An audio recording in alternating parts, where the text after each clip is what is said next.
இன்றைக்கு ஊட்டிக்கு அழகை கண்டு பார்ப்பதற்காகத்தான் எல்லோரும் வருகை தருவார்கள். ஊட்டி அழகிற்கான இடம் மட்டுமல்ல, அறிவிற்கான இடமுமாக மாற வேண்டும் என்பதற்காக 4வது ஆண்டாக இப்படிப்பட்ட ஒரு புத்தக திருவிழாவினை பெருமக்கள் ஏற்பாடு செய்திருக்கிறார்கள். இந்த குழந்தைகளை பார்க்கும்போது தான் சார் எனக்கு ஒன்று ஞாபகம் வருது. என்னன்னா, அழகா கவிப்பேரரசு வைரமுத்து அவர்கள் ஒரு கவிதை வரியில சொல்லுவாரு, 1000 பள்ளத்தாக்குகள் முழுவதும் பூக்கள் பூத்திருந்தாலும் ஒரு குழந்தையின் புன்னகைக்கு அது ஈடாகாதுன்னு சொல்லுவார். இங்க இத்தனை குழந்தைகளை புன்னகைக்க வைத்திருக்கிறீர்கள், ஒரு நல்ல தலைப்பை கொடுத்திருக்கிறீர்கள். இன்றைய இளம் தலைமுறையினருடைய போக்கு வாழ்த்தும்படி உள்ளதா, வருந்தும்படி உள்ளதா? நீங்க தான் இன்னைக்கு டாபிக்கே. இளம் தலைமுறை. இளம் தலைமுறைன்னா என்ன? 16 வயது 17 வயது அந்த 20 வயது டீனேஜில் இருக்கிறவங்க மட்டும்தானா? இல்லை. இன்னைக்கெல்லாம் சின்ன பையன் அம்மாட்ட சொல்றான், ஒரு 4வது 5வது 4th standard R 5th standard தான் படிப்பான். அவன் நாலேஜுக்கு அவங்க அம்மாட்ட சொல்றான், உங்க வீட்டுக்கார்ட்ட சொல்லி வை. யாரா வீட்டுக்காரர்? உங்க அப்பா தான். உங்க வீட்டுக்கார்ட்ட சொல்லி வை, அடிக்கடி என் ரூட்ல கிராஸ் பண்றார். நிறைய கேள்வியெல்லாம் கேட்கிறாரு உங்க வீட்டுக்கார். அதுல ஒரு பையன் கேட்கிறான், எப்படிமா இந்த மனுஷனை நீ கல்யாணம் பண்ணன்னு கேட்கிறான். இவன் அப்பாவை யோசிச்சு பாருங்க. ஆனால் அதே குழந்தை ஒரு 25 வயதை கடந்த பிறகு எந்த தகப்பனை வேடிக்கை நாயகனாக பார்த்தானோ அதே தகப்பனை தன் வாழ்வின் கதாநாயகனாக பார்க்கிற ஒரு சூழ்நிலை உருவாகும். பார்த்திருக்கீங்களா? வாழ்க்கை மாற்றி காட்டுமா இல்லையா? அப்ப சில நேரங்களில் அவங்களுடைய போக்கு எப்படி அமைந்திருக்கிறது? இப்போ நான் உங்களுக்கு ஒரு விஷயத்தை முன்கூட்டியே சொல்லணும்னு ஆசைப்படுறேன். இன்னைக்கு எல்லாரும், நான் ஒரே ஒரு கேள்வி கேட்கட்டுமா இந்த சபையில்? குழந்தைகளிலிருந்து பெரியவர்கள் வரை இதற்கு நீங்கள் பதில் சொல்லலாம். ஒன்னே ஒன்று என்னன்னா, இந்த மொபைல் போன் இன்னைக்கு அநேகமாக அது பெரும் பேசு பொருளாக இருக்கும்னு நினைக்கிறேன் இந்த சபையில்.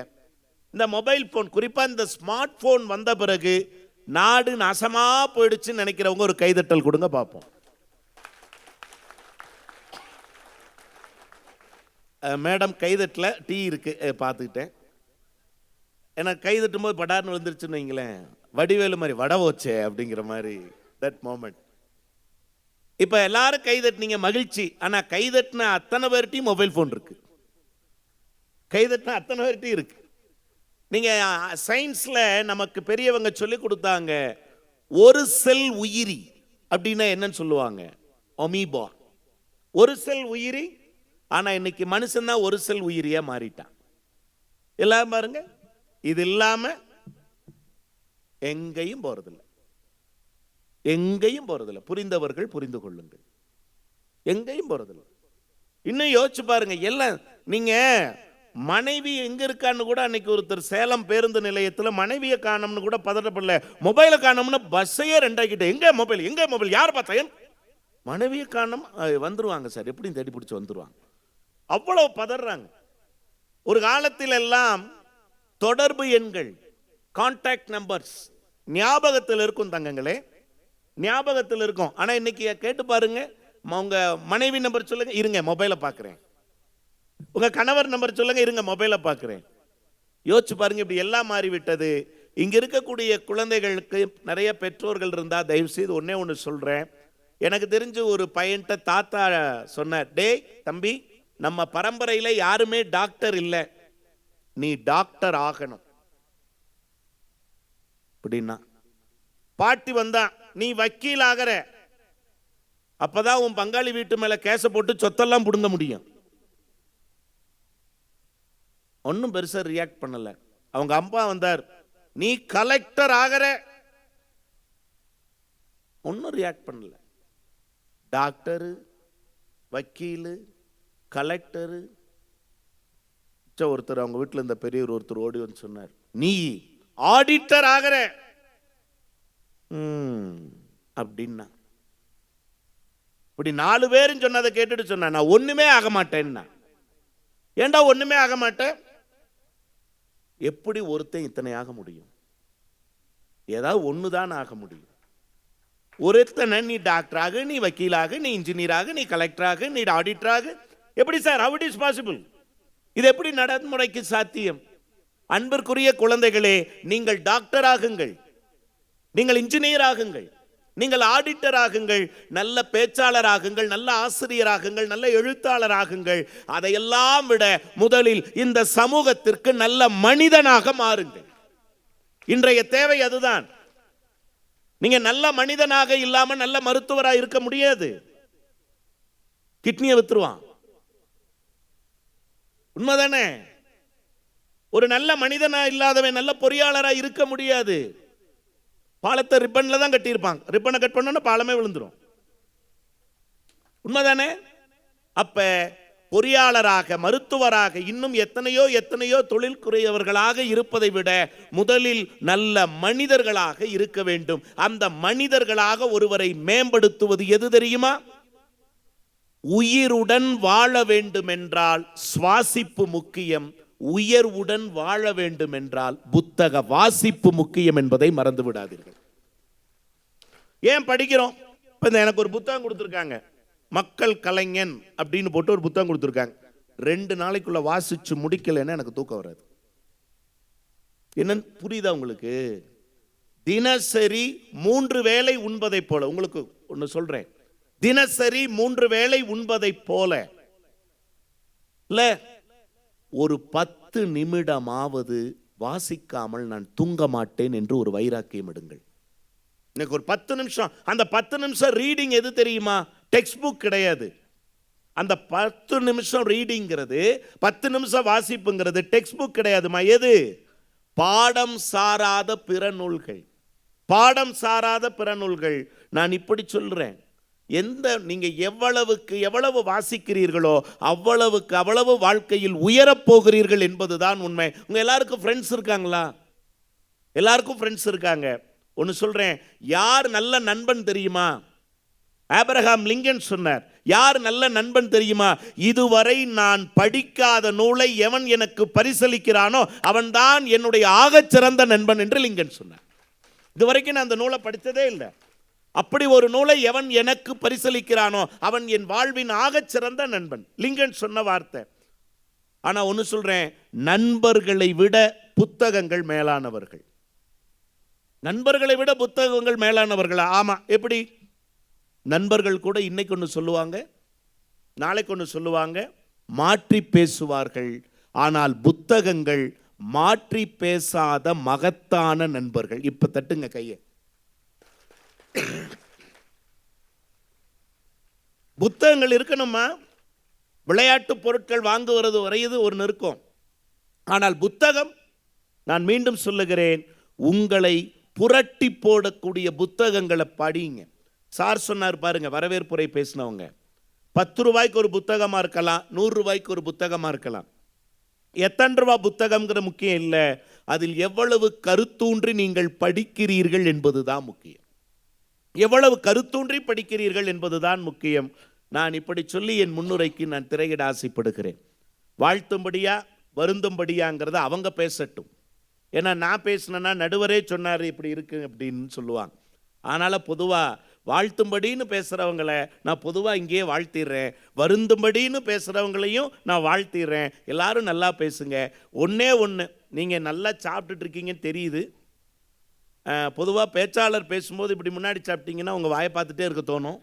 இருந்தாலும் பரவாயில்ல, நீங்கள் சாப்பிட்டு முடிங்கன்னா குளிருக்கு ஏதாவது சாப்பிட்டா தான் நல்லது. அது அங்கெல்லாம் லாலிபாப் வச்சுட்டு ஒரு குழந்தை சாப்பிட்டுக்கிட்டே இருக்கு, அப்படிங்கிற மாதிரி. யாருன்னு பார்க்கக்கூடாது, அவ்வளோதான். இருந்தாலும் பரவாயில்ல, அது ஒரு சந்தோஷம், நல்லா இருக்கட்டுமே அப்படின்ட்டு ஒரு நல்ல சபையை கொடுத்திருக்கிறார்கள். வாழ்த்தும்படி இருக்கிறதா வருந்தும்படி இருக்கிறதா அப்படின்னு கேட்டால், அன்பிற்குரியவர்களே, நான் உங்களுக்கு ஒரே ஒரு செய்தி தான் என்னுடைய முன்னுரையினுடைய நிறைவில். வாழ்த்தும்படியா வருந்தும்படியாங்கிறத இந்த மன்றத்தினுடைய நிறைவில் நாம் பார்க்க இருக்கிறோம்.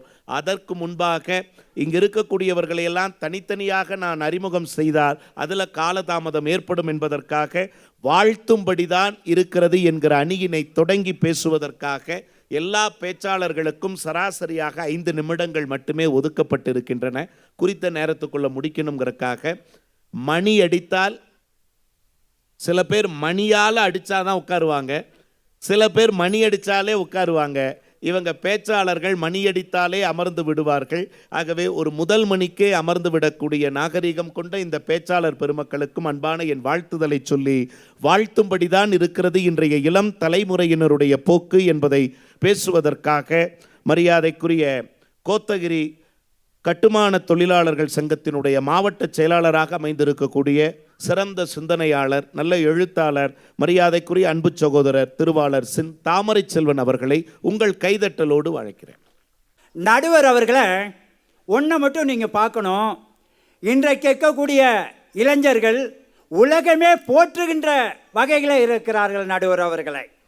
இன்னைக்கு பார்த்தீங்கன்னா, இன்றைக்கு இந்த தமிழகம் மட்டுமல்ல, இந்தியா மட்டுமல்ல, உலகமே போற்றக்கூடிய ஒரு இளைஞன்.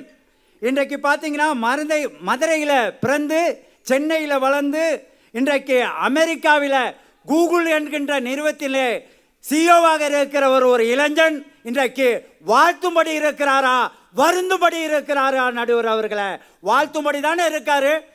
அவர் பேரையும் சொல்லிட்டீங்கன்னா சந்தோஷப்படுவாங்க. அவருடைய பேர் சுந்தர் பிச்சை. ஒரு கைதட்டல் கொண்டு இப்ப கைதட்டல் ஏன் சொல்றேன்னா, அதாவது வெள்ளைக்காரர்கள் 200 ஆண்டுகளுக்கு மேலாக நம் இந்திய திருநாட்டை அடிமைப்படுத்தினார்கள். அது மட்டும் இல்லாம இந்தியர்கள் என்றால் வேலைக்காரர்கள் என்று பார்த்த நம் சமூகத்தை இந்தியர்கள் வேலைக்காரர்கள் அல்ல, உலகின் தலை சிறந்த மூளைக்காரர்கள் என்று மாற்றி காட்டியவர் சுந்தர் பிச்சை. அவருடைய போக்கு வாழ்த்தும்படி இருக்கிறதா, வருந்தும்படி இருக்கிறதான்னு கேட்டிருக்காங்க. மகிழ்ச்சி. நன்றி நடுவர் அவர்களே. அது மட்டுமல்ல, சுவாமி விவேகானந்தர் என்ன சொல்லியிருக்காரு நடுவர் அவர்களே? இந்தியாவை மாற்றி காட்டுகிறேன், ஆனால் வலுவான உடலும் பொலிவான முகமும் தெளிவான சிந்தனையும் உள்ள 10 இளைஞர்களை கொடுங்கன்னு தான் சொன்னார். அந்த 10 இளைஞர்கள் இந்த நாட்டையே மாற்றக்கூடியவர்கள் இன்றைக்கு இருக்கக்கூடிய இளைஞர் நடுவர் அவர்கள். சாருக்கு நான் உண்மையிலுமே பாராட்டுறேன். விவேகானந்தர் சொன்ன போது 100 இளைஞர்களை கொடுங்கள்னாரு. ஆனா சார் அதை ஏன் 10 குறைச்சார்னு இப்பதான் எனக்கு தெரியுது. நம்ம நீலகிரிஸ்ல 100 எல்லாம் வேண்டாம், 10 பேரே போதுங்கிறதுனாலதான் 10 இளைஞர்களை கொடுங்கள்னு அவரை சுருக்கிட்டாருன்னு நினைக்கிறேன். அவருக்கு இதுக்காகவே ஒரு கைதட்டல் கொடுக்கலாம். கொடுத்ததே 5 நிமிடங்கள் நடுவர்கள், அதான் 100 அப்படியே 10 அதுக்காகவே 100. ஆஹா சார், அருமை சார். அடுத்து நடுவர் அவர்களை இன்னைக்கு பாத்தீங்கன்னா இன்னொரு 5 கூட வச்சிருந்தீங்கன்னா அது ஒன்னாக்கிருங்க சார். நடுவர் அவர்களை இன்னைக்கு தென்காசிய தடகள போட்டியில் இன்னைக்கு பார்த்தீங்கன்னா 20 தங்கப்பதக்கம், 20 வெள்ளிப்பதக்கம், 18 வெண்கலங்களை வென்றிருக்கிற இந்த இளைஞர்கள் தான் நடுவர்களே இன்றைக்கு வாழ்த்தும்படியாக இன்றைக்கு இந்தியாவையே உலக நாடுகள்லாம் வியக்குவதையும் பார்க்கிறது இன்றைக்கு. அது மட்டுமல்ல நடுவர் அவர்களை, ஜல்லிக்கட்டு மதுரையில் நடக்கிறதுக்கு நம்ம எவ்வளோ பாடுபட்டோம், எவ்வளோ பிரச்சனை, எத்தனை போராட்டம், எத்தனை ஆர்ப்பாட்டம், ஆனால் அதெல்லாம் ஒன்றுமே எடுபடலை. ஆனால் சென்னையில் மெரினா கடற்கரையில் இங்கு இருக்கக்கூடிய இளம் தலைமுறைகள் அனைவரும் ஒன்று சேர்ந்து ஒரே 2-3 நாளில் அந்த மாபெரும் ஜல்லிக்கட்டை நடத்துவதற்கு நமக்கு வாங்கி கொடுத்தவர்கள் இன்றைக்கு இருக்கக்கூடிய இளைய தலைமுறைகள் நடுவர் அவர்களே. ஒரு நல்ல கைதட்டல் கொடுங்க. ஜல்லிக்கட்டு போராட்டத்தை முன்னெடுத்தவர்கள் இளைஞர்கள் தானே. மகிழ்ச்சி சார். பார்த்தீங்கன்னா நடுவர் அவர்களே, இன்னைக்கு பார்த்தீங்கன்னா நீலகிரி மாவட்டத்தில் கூடலூர் பகுதியில் சேரம்பாடிங்கிற இடத்துல சாதாரண தோட்ட தொழிலாளருடைய மகன் காளிமுத்துன்ற அவருடைய பையன் இன்னைக்கு பார்த்தீங்கன்னா இன்பரசன் IAS அவர்கள் இன்றைக்கு கேரளாவில் இன்றைக்கு காசர்கோடு என்கின்ற ஒரு இடத்துல கலெக்டரா இருக்கார். சபாஷ். இன்றைக்கு அந்த இளைஞன் இன்றைக்கு ஒரு தோட்ட தொழிலாளியின் மகன் மாவட்ட ஆட்சியராக இந்திய திருநாட்டில் மாற முடிகிறது என்றால் அதற்கு காரணம் தந்தையினுடைய உழைப்பு, அவருடைய உழைப்பு என்பதை காட்டிலும் புத்தக வாசிப்பு ஒருவரை ஆட்சியராக்கி இருக்கிறது என்பதுதான் உண்மை. அது வாழ்த்தும்படிதான் இருக்கு. வாழ்த்தும்படிதானே நடுவருக்கு. இவங்க எதிரணியில இருக்கவங்க இவரை வருந்தும்படி இருக்குன்னு சொன்னா ஏத்துக்குவாங்களா நடுவர் அவர்களை? இன்னைக்கு உலகமே தெரியாம வந்துட்டாங்க. அது அணி தெரியாம வந்து உட்காந்துருக்காங்க நடுவர் அவர்களை. அடுத்து பார்த்தீங்கன்னா இன்னைக்கு இந்த எதிர் அணியினருக்கு ஒரே ஒரு வேண்டுகோள் மட்டும் வைக்கிறேன் நடுவர் அவர்களை. அந்த ஒரு வேண்டுகோளோட நிறைவு செய்யுங்க. உன்னோட ஏன்னா இப்போ நேரம் கருதி நான் கேட்குறேன், அந்த 4 பேரும் போய் உங்கள் பையனை பார்த்து, தங்கச்சி போய் உங்கள் தம்பியவோ அண்ணனையோ பார்த்து உன்னையெல்லாம் பார்த்தா வருந்துபடி இருக்குன்னா விரட்டி விட்டுருவாங்களா இல்லையா நடுவர் அவர்களை? விரட்டி விட்டுருவாங்களா? வீட்டை விட்டா விரட்டி விட்டுருவாங்க. ஏயா வாழ்த்தும்படி என்னை நான் வளர்ந்துக்கிட்டு வர்றேன், என்னை வாழ்த்தாம வருந்துபடி இருக்கிறியா? உன்னை பார்த்தா நான் வருந்துவானா? ஏப்பா உன்கிட்ட இருந்தா நான் பொழைப்பனா அப்படின்னு நினைப்பாங்களே நடுவர் அவர்களை. பட்டிமன்றம் பேச வந்தாங்க, குடும்பத்தில் எதுவும் குழப்பத்தை ஏற்படுத்தி விட்டுறாதீங்க. இல்ல இப்படி இருக்கு நடுவர் அவர்களை. இன்னைக்கு பாத்தீங்கன்னா இன்னைக்கு இருக்கக்கூடிய இளைஞர்கள் எல்லாம் நடுவர் அவர்களை இன்னைக்கு பாத்தீங்கன்னா ராணுவத்துக்கு தன் உயிரை கூட துச்சமா மதித்து ராணுவத்தில் உயிர் போனாலும் பரவாயில்ல, இந்த நாட்டுக்காக இன்றைக்கு உயிரையும் திறப்பதற்கு தயாராக இருக்கக்கூடிய இன்றைக்கு இளைய தலைமுறை நடுவர் அவர்களே. எங்க அந்த நாகராஜ சாரும் பக்கத்தில் இருக்கவரும் போ சொல்லுங்க பார்க்கலாம். ஐயோ சொத்து போயிடும், என் குடும்பம் போயிடும், இப்படி இருக்கிற காலகட்டத்தில் போறது குடும்பம் போறது இல்ல, நடந்து போறதுக்குள்ள மத்தவங்க எல்லாம் முன்னாடி போயிடுவாங்க நடுவர் அவர்களே. ஒண்ணு இருக்குல்ல. ஐயோ இதுல வேற இளைய தலைமுறை பேச வருந்துபடின்னு வந்திருக்காங்களே நடுவர் அவர்களை. இது சாத்தியமா நடுவர் அவர்களை? சார் நான் சார்ட்ட கேட்டு மாவட்ட நூலகத்துறையில கேட்டு அடுத்த வருஷம் எனக்கு பட்டிமன்ற வாய்ப்பு கேட்க கண்டிப்பா நடுவர் நீங்க இருப்பீங்க. மிச்சத்தை அடுத்த வருஷம் பேசிக்கலாம் சார். சரி அடுத்து நடுவர் அவர்களை. அடுத்து நடுவர் சார் ஒரே ஒரு விஷயம் சொல்லி நிறைவு சொல்றேன். இன்றைக்கு இளைஞர்கள் கடல் கடந்தும் நாடு கடந்தும் வீட்டுக்காகவும் நாட்டுக்காகவும் உழைத்து கொண்டிருக்கிறார்கள் நடுவர் அவர்களே. அது மட்டும் இல்ல, ஒரே ஒரு விஷயத்தை சொல்லி முடிக்கிற நடுவர் அவர்களை. கோத்தகிரியில அரவேன் பகுதியில் ஒரு 13 வயது பையன் ஒரு சிறுகதை தொகுப்பு புத்தகத்தை எழுதியிருக்கான். 13 வயசு. கைதட்டல் கொடுங்க. 13 வயசு பையன் ஒரு சிறுகதை எழுதி இன்றைக்கு மாவட்ட ஆட்சியரால் பாராட்டப்பட்டு இருக்கிறார் நடுவர் அவர்களே. இது நமக்கு வாழ்த்தும்படி உள்ளதா வருந்தும்படி இருக்கிறதா நடுவர் அவர்களே? அதுதான் அடுத்துனா இன்னொன்னு பாத்தீங்கன்னா நடுவர் அவர்களே, முன்னையெல்லாம் பார்த்தா இது ஒண்ணுதான் சொல்றேன். நீங்க இந்த ஒரே விஷயம் அடுத்து முன்னையெல்லாம் பார்த்தா நம்ம என்ன சொல்லுவாங்கன்னா, பையன் பேருக்கு முன்னாடி நாகராஜ் சார் முன்னாடி பேர் போடுவாரு, நாகராஜ் BA இல்லைன்னா MA BLன்னு. இன்னைக்கு ஏஜு 8 வரையும் படிச்சிட்டு இருக்காரு நடுவர் அவர்களே. நம்ம மாணவர்கள் A to Z வரைக்கும் படிக்கிறான், Z வேகத்துல படிக்கிறான். Z வேகத்துல படிக்கிறான். அவ்வளவு பேரு சின்னதா இருக்குது, அவ்வளவு படிச்சிருக்கா. அடுத்து பாத்தீங்கன்னா ஒரே விஷயத்தை சொல்லி முடிக்கிறேன் நடுவர். ஒரு விஷயத்தை முதல்ல சொல்லிருங்கய்யா. என்னன்னா இன்றைக்கு இந்த புத்தக திருவிழாவில் இன்றைக்கு பார்த்தீங்கன்னா இவெல்லாம் இன்னைக்கு இருக்கிறாங்க. இவர்களெல்லாம் வெறும் காகிதங்கள் அல்ல, இவர்களெல்லாம் ஒரு நாள் பட்டங்களாக பறக்க போகிறார்கள். நாம் அதை பார்க்கத்தான் போகிறோம் என்று சொல்லி இன்றைக்கு இருக்கக்கூடிய மாணவர்களும் இன்றைக்கு மதங்களையும் ஜாதிகளையும் கடந்து இன்றைக்கு ஒன்றாக வாழ்ந்து கொண்டு இருக்கிறார்கள். அவர்களை மாற்றுகிறார்கள் என்று கூறி வாய்ப்புக்கு நன்றி கூறி நிறைவு செய்கிறேன். நன்றி, வணக்கம். வாழ்த்தும்படி உள்ளதேன்னு அழகழகா சான்று காட்டி அமர்ந்திருக்கிறார். உண்மையாகவே ஐயா கொஞ்சம் நேராச்சுன்னு சொல்லி அமர வைப்பதற்கு உள்ளபடியே நான் மனம் வருந்துகிறேன். ஏன்னா நல்லா பேசுகிறாங்க. நாங்கள்லாம் தொழில்முறை பேச்சாளர்கள், தொலைக்காட்சியில் பேசுகிறோம், மற்ற இடங்களில் பேசுகிறோம். ஆனால் அவங்க தொழில்முறை பேச்சாளர்கள் கிடையாது. ஆனால் ஒரு தொழில்முறை பேச்சாளருக்கான அத்தனை நேர்த்தியோடும் பேசி அவருக்கு ஒரு நல்ல கைதட்டல் கொடுக்கலாம். ரொம்ப நன்றிங்க, சிறப்பாக பேசுனீங்க, வாழ்த்துக்கள்.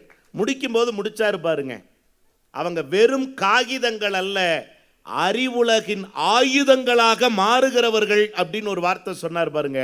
அதை இந்த மன்றம் குறித்து வைத்திருக்கிறது என்பதை சொல்லி, இல்லை என்ன வாழ்த்தும்படி இருக்கிறது, அதுக்காகவா ஒரு வாரமாக உட்காந்து நான் பாயிண்ட் எழுதிக்கிட்டு இருக்கேன் அப்படின்னு இல்லை வருந்தும்படிதான் உள்ளது என்று பேசுவதற்காக குன்னூர் ஸ்டான்ஸ் பள்ளியினுடைய தமிழாசிரியர் திருவாளர் துரைராஜ் அவர்கள் உங்கள் கைதட்டலோடு. பட்டிமன்றத்தினுடைய வாதத்திற்காக இன்றைய இளைஞர்களுடைய போக்கு வருந்தத்தக்கதாக இருக்கிறது என்கின்ற தலைப்பில் என்னுடைய வாதத்தை நான் வைக்க ஆசைப்படுகின்றேன். கனம் நடுவர் அவர்களே, எதிரணியை என்னுடைய தலைவர் அவர்கள் வந்தார்கள், விவேகானந்தரை பற்றி குறிப்பிட்டார்கள். நானும் அதே தான் சொல்லுகின்றேன். 100 தன்னலமற்ற இளைஞர்களை தாருங்கள், நாட்டின் சரித்திரத்தை ஏன் உலகத்தினுடைய சரித்திரத்தையே மாற்றி காட்டுவேன் என்று சொன்னார். 100 இளைஞர்கள் இன்னும் கிடைக்கவில்லை என்பதுதான் எங்களுடைய வருத்தம்.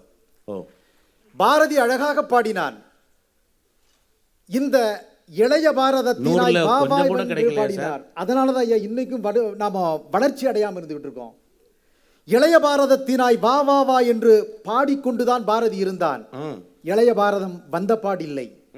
இன்றைக்கும் வருந்தும்படியாகத்தான் இளைய பாரதம் மாறிக்கொண்டிருக்கிறது. உன் கட்டை விரலை விட இமயம் குட்டை என்று எடுத்துச் சொல் என்று சொன்னானே பாரதி, தாரா பாரதி அவர்கள். ஆனால் அத்தகைய ஆற்றல் மிக்க இளைஞர்கள் இன்றைக்கு எந்த நிலையிலே இருந்து கொண்டிருக்கிறார்கள் என்பதை சுட்டத்தான் நாங்கள் 4 பேரும் இங்கே வந்திருக்கிறோம். ஐயா சொன்ன கவிதை ரொம்ப அருமையான கவிதை. குழந்தைகளுக்கு மறக்காமல் சொல்லிக் கொடுங்கள். வெறுங்கை என்பது மூடத்தனம், உன் விரல்கள் 10மே மூலதனம், கருங்கல் பாறையும் நொறுங்கி விழும், உன் கைகளில் பூமியே சுழன்று வரும். ஒரு நல்ல கைதட்டல் கொடுங்க. அற்புதமான கவிதை. நடுவர் அவர்களே, இளைஞர்களோடு வாழ்ந்தவர், இளைஞர்களுக்காகவே பேசியவர், இளைஞர்களுக்காகவே எழுதியவர் ஒருவர் இருக்கின்றார் என்றால் அது நம்முடைய முன்னாள் குடியரசுத் தலைவர் ஏபிஜே அப்துல் கலாம் ஐயா அவர்கள். ஏபிஜே அப்துல் கலாம் ஐயா அவர்கள் ஒரு முறை பிரம்மபுத்திரா நதிக்கரையிலே அந்த நதியினுடைய வேகத்தை, அழகை பார்ப்பதற்காக சென்றார். அந்த நதி இறுதியில் எங்கே கலந்தது என்று பார்க்கிற பொழுது அத்தனை நதி நீரும் வீணாக வங்கக்கடலிலே கலந்து கொண்டிருப்பதை பார்த்து வருத்தப்பட்டு தன்னுடைய புத்தகத்திலே ஒரு வரியை எழுதினார். இந்திய இளைஞர்களுடைய திறமைகளைப் போலவே நதி நீரும் இப்பொழுது வீணாகி கொண்டிருக்கிறது என்று பதிவு செய்கிறார் என்றால் இளைஞர்களுடைய போக்கு இன்றைக்கு எந்த அளவுக்கு கீழான நிலையில் சென்று கொண்டிருக்கிறது என்பதை சிந்தித்து பார்க்க வேண்டும். அந்த வரி பாருங்க, ஒரு உவமைக்கு எதை பயன்படுத்தி இருக்கிறார் டாக்டர் கலாம்? இந்திய இளைஞர்களின் திறமையைப் போலவே நதிநீரும் வீணாகி கொண்டிருக்கிறது என்று ஒரு வார்த்தை. இது எவ்வளவு வலிமிகுந்த வார்த்தைகள். நடுவரவர்களே, 14 வயதிலிருந்து 29 வயது வரை இருக்கக்கூடியவர்களைத்தான் ஐநா சபை இளைஞர்கள் என்று வழிவகை செய்திருக்கிறது. அந்த ஐநா சபையிலே ஒரு அழகான கருத்தை அவர்கள் சொல்லியிருக்கிறார்கள். என்னவென்றால், இளைஞர்களினுடைய ஆற்றல் நெறிப்படுத்தவில்லை என்றால் அது முற்றிலும் பயனற்ற ஒன்றாக மாறி இந்த முன்னேறக்கூடிய சமுதாயமும் அழிந்துவிடக்கூடிய சூழ்நிலைக்கு தள்ளப்படும் என்று ஒன்றை பதிவு செய்திருக்கிறார்கள். இன்றைய நிலை அப்படித்தான் இருந்து கொண்டிருக்கிறது. இளைஞர்களுடைய போக்கை நாம் சற்றே ஆராய்ந்து பார்த்தோமையானால், நடுவர் அவர்களே, இன்றைக்கு இளைஞன் என்று சொல்லக்கூடியவன் முக்கால் பேண்ட் அணிந்து கொண்டு, தலையிலே ஒரு கொண்டையை போட்டுக்கொண்டு, காதிலே 2 கடுக்கன்களை மாட்டிக்கொண்டு, தன்னுடைய அப்பன் சம்பாதித்து கொடுத்த அந்த காசில் ஒரு பைக்கை வாங்கி கொண்டு, கையிலே ஒரு செல்போனை ஏந்தி கொண்டு 100 கிலோமீட்டர் வேகத்திலே சென்று 108 வாகனத்திலே திரும்பி மருத்துவமனைக்கு செல்லக்கூடிய இளைஞர்கள் இன்றைக்கு எத்தனை பேர் இருந்து கொண்டிருக்கிறார்கள்? 100ல போய் 108ல ஏறிறார் சார். இத்தகைய மாணவர்கள் இன்றைக்கு பாட்டும்படியாக இருக்கிறார்களா என்பதை நாம் சிந்தித்து பார்க்க வேண்டும். எனக்கு அந்த இது சொன்னீங்களா சார், இந்த காதுல கடுக்க குடுமி, ஒரு வீட்டில் பொண்ணு பார்க்க வந்தாங்க. அப்பா திட்டிருக்கார், காதுல தோடு கடுக்கன் போடாதன்னா கேட்குறியாடா, சடை வளர்க்காதன்னா கேட்குறியாடா, இப்படியெல்லாம் இருக்காதன்னா கேட்குறியா, ஏப்பா என்னாச்சு? அக்காவை பொண்ணு பார்க்க வந்தவங்க உன்னை பிடிச்சிருக்குன்ட்டு போயிட்டாங்கடான்னு. நிதர்சனமான என்ன ஆகுதுன்னு தெரிய மாட்டேங்குது. இன்றைக்கு பையங்க செய்ய வேண்டியதெல்லாம் பிள்ளைய செய்யுது, பிள்ளைய செய்ய வேண்டியதெல்லாம் பையன் செய்யறான். இது எங்க போகும் தெரியல. அதுதான் வாழ்த்தும்படி இருக்கிறதான்னு கேட்குறீங்க. அதை தான் நான் கேட்கின்றேன் நடுவர் அவர்களே. இன்று ஆண் பெண் வேறுபாடு இல்லாமல் வாழ்ந்து கொண்டிருக்கக்கூடிய ஒரு சமூகத்திலே நாம் இருந்து கொண்டிருக்கிறோம். நடுவர் அவர்களே, இன்றைக்கு அலாவுதீன் கையில் இருக்கக்கூடிய அற்புத விளக்கு போன்றது செல்போன் என்கின்ற ஒன்று. ஆனால் இந்த செல்போன் இன்றைக்கு எல்லா இளைஞர்களுடைய கையிலும் இருந்து கொண்டிருக்கிறது. அதான் சார் தேய்ச்சிக்கிட்டே இருக்கானே வச்சு. பல்லை தேய்க்கிறானோ இல்லையோ, செல்போனை தேய்த்து கொண்டிருக்கக்கூடிய இளைஞர்கள் இன்றைக்கு உண்டு. பல்லு ஏன் சார் விளக்கணும்ங்கிறான் சில பேர்லாம். அதுதான் கேட்ட ஏன்டா பல்லு விளக்கு, சிங்கம் எல்லாம் பல்லு விளக்கு தாங்கிறான். புத்தகத்தை படிக்க வேண்டிய அந்த மாணவர்கள் இன்றைக்கு புத்தகத்தை திருப்பி கொண்டிருக்கிறார்கள். தங்களுடைய கிராமத்தை பற்றி தெரிந்திருக்கிறாரா இல்லையா, ஆனால் இன்ஸ்டாகிராமிலே என்ன செய்வது என்று தெரிந்து கொண்டிருக்கிறார். கிராமத்தை பத்தி தெரிந்திருக்கிறானா இல்லையா, இன்ஸ்டாகிராம பத்தி தெரிஞ்சிருக்கா சார். Super sir. நடுவர் அவர்களே, ஒரே ஒரு செய்தியை நான் நம்முடைய காவல்துறை உயர் அதிகாரி நம்முடைய கலியமூர்த்தி அவர்கள் சொன்ன ஒரு நிகழ்வை நான் இந்த இடத்திலே சுட்டிக்காட்டிக் கொள்ள ஆசைப்படுகின்றேன். நிறைவா சொல்லுங்க சார். நிறைவான பேச்சாக அதை நான் அமைத்துக் கொள்கின்றேன். நடுவர் அவர்களே, ஒன்று கல்லூரி படிக்கக்கூடிய ஒரு மாணவி, ஹரியானாவில் இருக்கக்கூடிய ஜிண்டல் என்று பள்ளிக்கூட என்று சொல்லக்கூடிய ஒரு சட்டக்கல்லூரியில் படிக்கின்றாள். ஃபேஸ்புக் என்று சொல்லக்கூடிய அந்த இணையதளத்தில் இணைந்து ஒரு ஃப்ரெண்ட்ஸ் ரெக்வெஸ்டில் அவள் யாரோ ஒருவரிடத்திலே ஃப்ரெண்டாக மாறுகின்றாள். காலப்போக்கில் அது காதலாக மலர்கிறது. காதல் ஆன பின்பு நடந்த சம்பவம் இன்றைக்கு நம்முடைய சமுதாயத்தையே சிந்திக்க வைக்கக்கூடிய ஒன்றாக மாற்றி இருக்கிறது. அவள் சீரழிக்கப்பட்டாள். சீரழித்த பின்பு நான் சுருக்கமாக சொல்லுகின்றேன், ஒரு பெண் நீதிபதியால் அந்த மாணவர்களுக்கு இன்றைக்கு 20 ஆண்டுகள் கடுங்காவல் தண்டனை விதிக்கப்பட்டிருக்கிறது என்றால் இளைய சமூகம் எங்கு நோக்கி சென்று கொண்டிருக்கிறது என்பதை நாம் சிந்தித்து பார்க்க வேண்டும். சொல்லப்போனால் மேதையாக வேண்டியவர்கள் இன்றைக்கு போதையாக அடிமையாகி கொண்டு டாஸ்மாக் கடையிலே இன்றைக்கு தலைக்குப்புற விந்து கெடுக்கிறார்கள் என்றால் இந்த இளைய சமூகம் எங்கே சென்று கொண்டிருக்கிறது? ஒரு வன்முறை கலாச்சாரத்தை இந்த உலகத்தில் கட்டவிட்டு விட்டு இருக்கக்கூடியவர்கள் இந்த இளைஞர்கள் என்று சொல்லி, தீபாவளிக்கு வெடிக்கணும்னு கூட பரவாயில்ல, ஆனா யார் குடிக்கணும்னு சொல்லி கொடுத்தாங்கன்னு தெரியல. அது 790 கோடிக்கு வித்திருக்கு. அதுதான் நடுவர் அவர்களே, காந்தி சிலையினுடைய அருகிலே அவர்கள் டாஸ்மாக் கடையை வைத்திருக்கிறார்கள். ஒரு கவிஞன் அற்புதமாக எழுதினான், கண்டிப்பாக எடுக்க வேண்டும் என்று. எடுத்தார்கள் காந்தி சிலையை என்று சொன்னார்கள். நாட்டினுடைய போக்கு அப்படி சென்று கொண்டிருக்கக்கூடிய இன்றைக்கு மது என்று சொல்லக்கூடிய ஒன்றுக்கு அடிமையாகி கொண்டு தங்களுடைய வாழ்க்கையை சீரழித்து கொண்டு வரக்கூடியவர்கள் இளைஞர்களே என்று சொல்லி அவர்களுடைய செயல்பாடுகள் பாராட்டும்படியாக இல்லை, அது வருந்தும்படியாகத்தான் உள்ளது என்று சொல்லி வாதத்திற்கு முற்றுப்புள்ளி வைத்து நிறைவு செய்கிறேன். நன்றி, வணக்கம். அருமை. நல்ல ஒரு கைதட்டல் கொடுங்க. கடகடன்னு போயிடலாம். நான் உண்மையிலேயுமே சாரு நான் சொன்னேன், அவர் ஒரு தமிழாசிரியருக்கே உரிய தொனியோடு மிக ஏற்றமான கருத்துக்களை எளிமையாக எடுத்துரைத்த ஐயா துரைராஜ் அவர்களின் கருத்தை இந்த மாமன்றம் பாராட்டுகிறது உங்கள் கைதட்டலோடு. அவர் ஒரு வார்த்தை சொன்னார், முகநூலில் யாருன்னே தெரியாதவர்களோடு பழகியதன் காரணத்தால் ஒரு பெண் தன் முகவரியையே இழந்து போனாலே இந்த போக்கு வாழ்த்தும்படி இருக்கிறதா வருந்தும்படி இருக்கிறதா என்று கேட்டார். தீர்ப்பிலே சில விஷயங்களை பார்க்கலாம். ஆகவே அவருக்கு மறுப்பு சொல்லுவதற்காக இளம் தலைமுறையினர் குறித்து மூத்த தலைமுறையினர்கள் அணித்தலைவர்களாக பேசியிருக்கிறார்கள். இளம் தலைமுறையினரை இப்பொழுது பேச வருகிறார்கள். செல்வி மதுமிதா அவர்கள் வாழ்த்தும்படிதான் இருக்கிறது. ஐயா, எங்களுக்கு கொடுக்கப்பட்ட தலைப்பு என்னன்னா, இன்றைய இளம் தலைமுறையினரின் போக்கு வாழ்த்துவதற்குரியதா வருந்துவதற்குரியதாங்கிறது. ஐயா, இந்த அவையையே எடுத்துக்கிட்டோம்னா இங்க உட்கார்ந்துருக்கிறதுல 3/4 பங்கு இந்த இளம் தலைமுறையினர் தானே. இந்த 8 நாள் இந்த அவையை நிறைச்சவங்க அவங்க தானே ஐயா. இங்க ஆடியன்ஸா மாஸ்க் காட்டினதே ஸ்டூடெண்ட்ஸ் தான். அப்ப அவங்களுடைய போக்கு வாழ்த்தும்படி இருக்கிறதா வருந்தும்படி அதானமா? ஆமாங்க ஐயா, நான் இருக்கேம்மா, நீ கவலைப்படாத. அதே மாதிரி தான் ஐயா அவர் சொன்னாரு, இன்னும் நல்ல இளைஞர்கள் கிடைக்காதனாலதான் இந்தியா வளர்ச்சியே அடையல. ஏயா போய் சொல்லணும்? இப்ப பொருளாதாரத்துல 4வது இடத்துல இருக்கிறது நம்ம இந்தியா தானே. அது மட்டுமா, முடி வளர்க்கறத பத்தி சொன்னாரு. இவர் முடிய மட்டும் தானே பாக்குறாரு, அவங்க மண்டைக்குள்ள இருக்க மூளைய பார்த்தா ஏன் முடி தெரிய போகுது? சார், நீங்கள் புறத்தை மட்டும் பார்க்காதீர்கள், அகத்தை பாருங்கள். ஓடவும் முடியாது, ஒளியவும் முடியாது. அது மட்டுமா ஐயா, இந்த காலத்துல பெரிய குற்றச்சாட்டுனா என்ன, இந்த காலத்து இளைஞர்களுக்கு பொறுப்பே இல்லங்கிறது.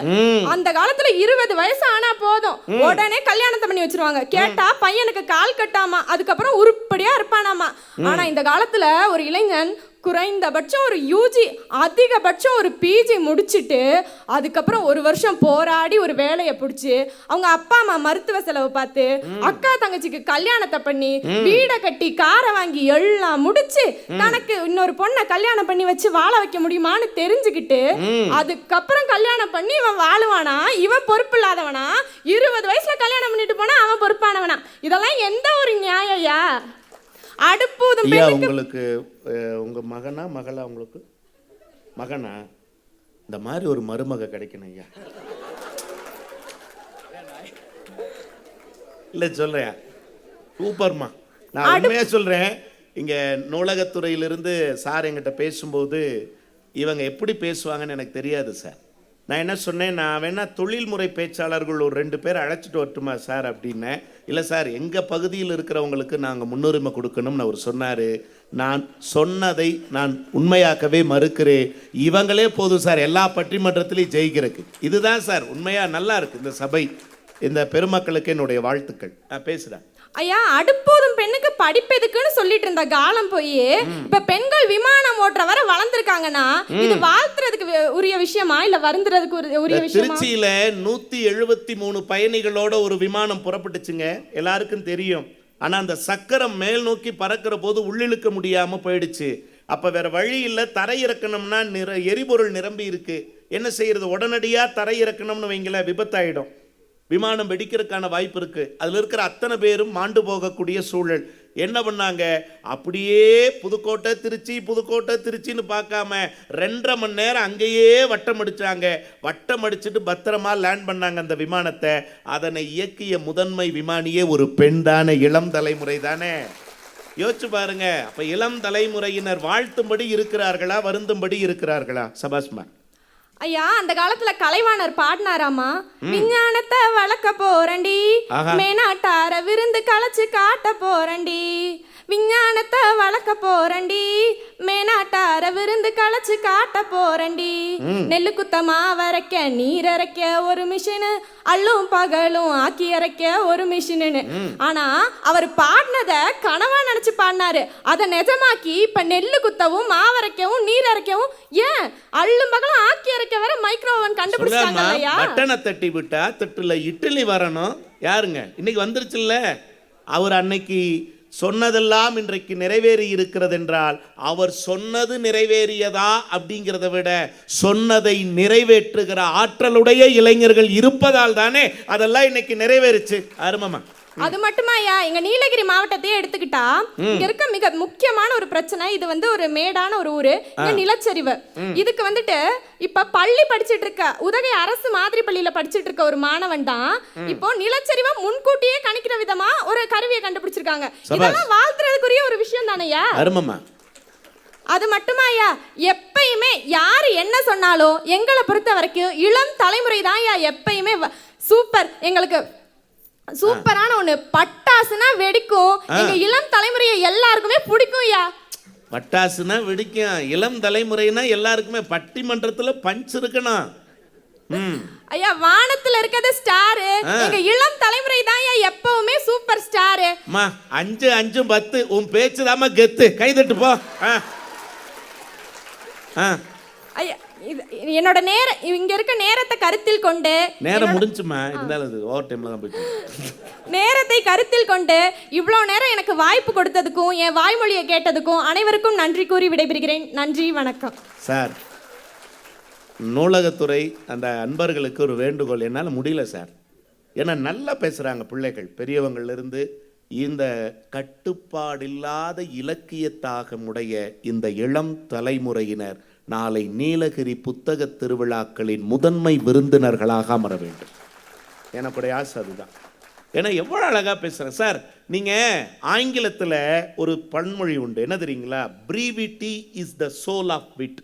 என்ன அர்த்தம் தெரியுங்களா? சுருங்க சொல்லுதல் அறிவோர்க்கு அழகு. நீங்கள் 1 மணி நேரம் சொற்பொழிவு பண்ணுறது ஈஸி சார், ஆனால் 1 மணி நேர விஷயத்தை 5 நிமிஷத்தில் கிறிஸ்பியாக கொடுக்கறது கஷ்டம். அதை செஞ்சுருக்கான் அந்த பிள்ளை, அதை செஞ்சுருக்கான் அந்த பிள்ளை. வாழ்த்துறம்மா. நீலகிரி புத்தக திருவிழா எந்த நோக்கத்திற்காக நடைபெறுகிறதோ அந்த நோக்கத்தை நிறைவு செய்வதற்கான முதல் அடையாளம் இந்த மேடையிலே புறப்பட்டு இருக்கிறது என்பதுதான் உண்மை. வாழ்த்துக்கள்மா. சார், நான் இந்த பக்கம் இருந்தால் பஸ்ஸு கூட காசு வேண்டாம்ட்டு பாத நடையாவே போயிடுவேன். ஆனாலும் ஒரு இளம் தலைமுறையினருக்கு பதில் சொல்ல இன்னொரு இளம் தலைமுறையினர் இதோ போர்க்கொடி தூக்கி வருகிறது. செல்வி மேகலா, எமரால்ட் காலேஜ் ஊட்டி, பிகாம் 2ஆம் ஆண்டு பயிலக்கூடிய மாணவி. இன்றைய இளைய தலைமுறையினரின் போக்கு வருந்தும்படிதாங்க உள்ளது. உதாரணத்துக்கு தொழில்நுட்பத்தின் தாக்கம் மற்றும் அடிமைத்தனமான வாழ்க்கை. இன்றைய தலைமுறையினர் பார்த்தா நடுவர் அவர்களே, 2 வயசு குழந்தை முதல் 17 வயசு பப்ளிக் எழுதுற பையன் வரைக்கும் செல்போன் யூஸ் பண்றான் நடுவர் அவர்களே. 2 வயசு குழந்தைக்கு குழந்தைய இப்ப செல்லோட தான் வந்து பிறக்குதாமாம்மா. 2 வயசு குழந்தைய சாப்பிட வைக்கிறதுக்கு அதுதான் குருவி அதுதான் காக்கான்னு சொல்லி ஊட்டின காலம் போய் இந்தா செல்லு நீ சாப்பிடு இதை பார்த்து சாப்பிடுன்னு சொல்ற அளவுக்கு வந்துருச்சு நடுவர் அவர்களே. அதாவது சத்தியமான உண்மை, பெரியோர்கள் இதை உணர்ந்திருக்க வேண்டும். இதை யூடியூப்ல எப்பாவது யார் வேணாலும் பார்க்கட்டும் சொல்றேன். குழந்தைகள் அழாமல் இருக்க வேண்டுமா? செல்ல கொடுங்க. குழந்தைகள் அழாமல் இருக்க வேண்டுமா? அடம்பிடிக்காமல் இருக்க வேண்டுமா? செல்ல கொடுங்க. இப்படி செல்ல கொடுத்து வளர்த்த பிள்ளைகள் திசை மாறி போயிட்டாங்க.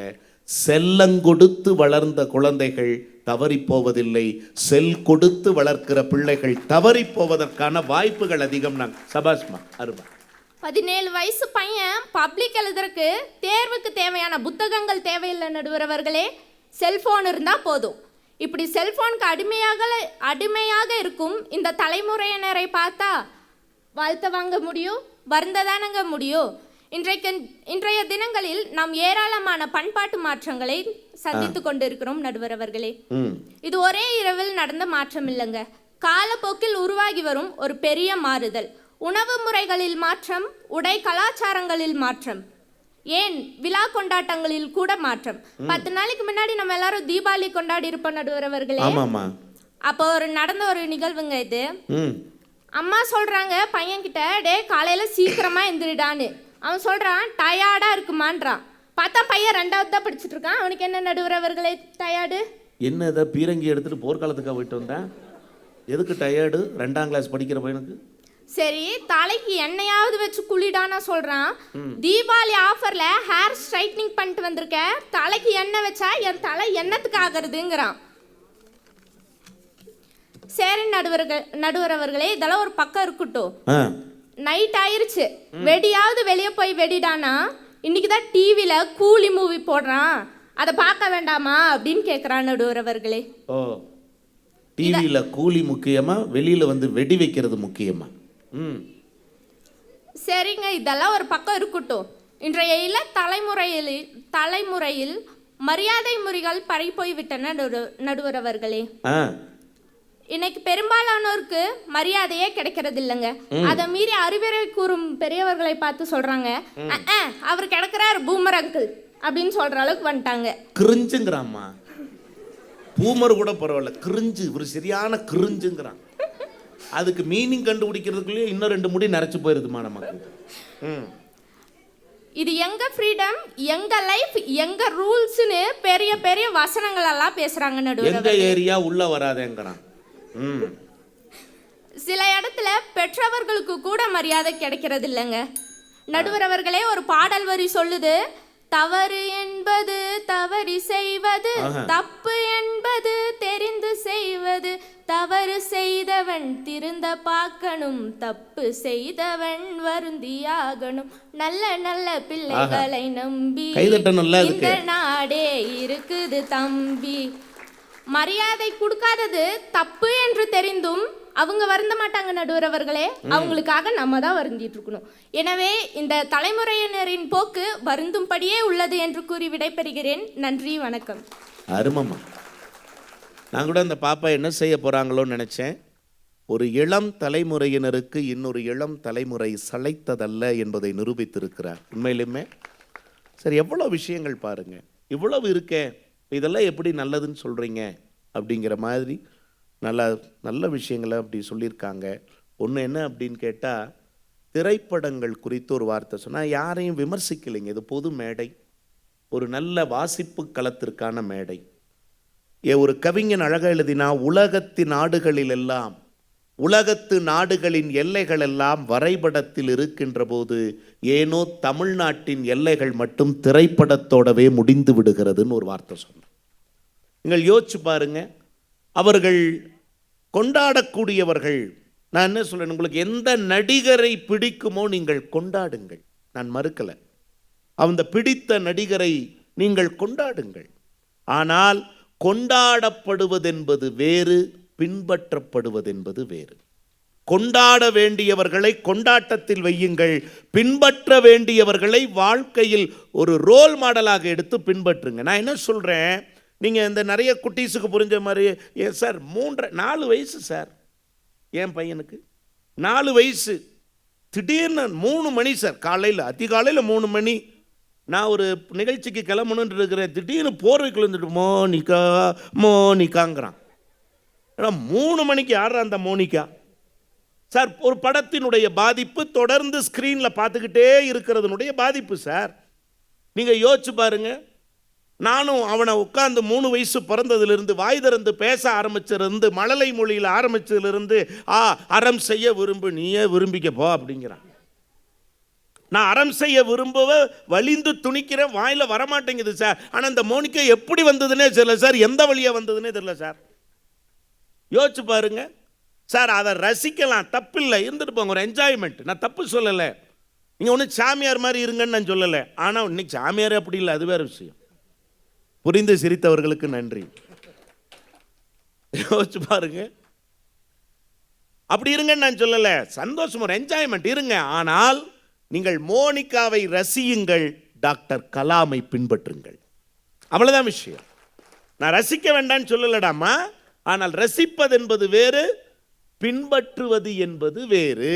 அதுக்கான வேறுபாடை தெரிஞ்சுக்கணும். நாங்க மகிழ்ச்சிமா ரொம்ப சிறப்பாக பேசினா அந்த பிள்ளைக்கு ஒரு நல்ல இன்னொரு முறை கைதட்டல் கொடுக்கலாம்.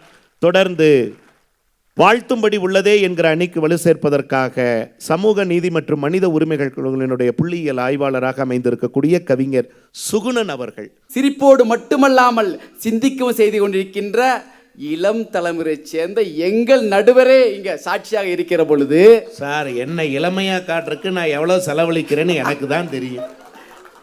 ஏன் சில உண்மைகளை எல்லாம் பொதுவெளியில் சொல்ல வைக்கிறேன். இந்த அவையில் அவங்க இளைய தலைமுறை வாழ்த்தும்படியே இல்லை அப்படிங்கிற மிகப்பெரிய குற்றச்சாட்டை வச்சுட்டு இருந்தாலும் நீங்க பேசும்போது கொஞ்சம் குழுகுலுன்னு இருந்தது. நல்லா பேசுங்க சார். அதே 5 நிமிஷம். நாங்க வாழ்த்துறதானே வந்திருக்கிறோம், அவங்களையும் சேர்த்து இப்படி வாழ்த்துவீங்கன்னு நான் நினைக்கல சார். ஐயா, இவங்க எல்லாருக்கும் என்னதுன்னா அந்த செல்போனையும் இந்த பொழுதுபோக்கு தான் இவங்களுக்கு பெரிய டிஸ்டர்பன்ஸா இருக்குது. ஆமா ஆமா, செல்போன் எல்லாத்தையும் கெடுத்துருச்சு. ஏங்க இங்க வாங்க, ஊட்டியில புத்தகத்துல நடக்குது, வந்து பாருங்க அப்படின்னு சொன்னான் சார். அங்க 4 பேர் எந்திரிச்சிட்டான் சார், பாத்தீங்களா? எங்க நான் வரங்க அப்படின்னு கிளம்பிட்டேன். இத ஊரு பேர் ஊட்டி எல்லாத்துக்கும் தெரியுங்க, ஊட்டி சுற்றுலாத்தலம் எல்லாத்துக்கும் தெரியும். ஆனா உலகத்துக்கே தெரியாத ஒரு பட்டி காட்ட எங்க அன்பு தம்பி தங்க பாண்டியன் ஏங்க வாங்க அப்படின்னு சொல்லி கூமாப்பட்டி இன்னைக்கு பெரிய பிரபலமாகிட்டான். கூமாப்பட்டின்னு ஊர் யாருக்கா தெரியுமா? இது பண்ணிக்கும் தங்கபாண்டி கூமாப்பட்டியை மட்டுமா காட்டினாரு, இன்னைக்கு அவன் காட்டு காட்டுன்னு காட்டு நீ பிரபலமாயிட்டான். புரிந்து சிரித்தவர்களுக்கு நன்றி. ஒரு இளைஞன் அதே கருவியை வைத்து தன்னுடைய குக்கிராமத்திற்கு இன்னைக்கு டூரிஸ்ட் பிளேஸ் ஆகிட்டான். அப்போ கருவியில குற்றம் இல்ல, அந்த கருவியை பயன்படுத்துறாங்க பாத்தீங்களா, இவளுக்கு தான் குற்றம்.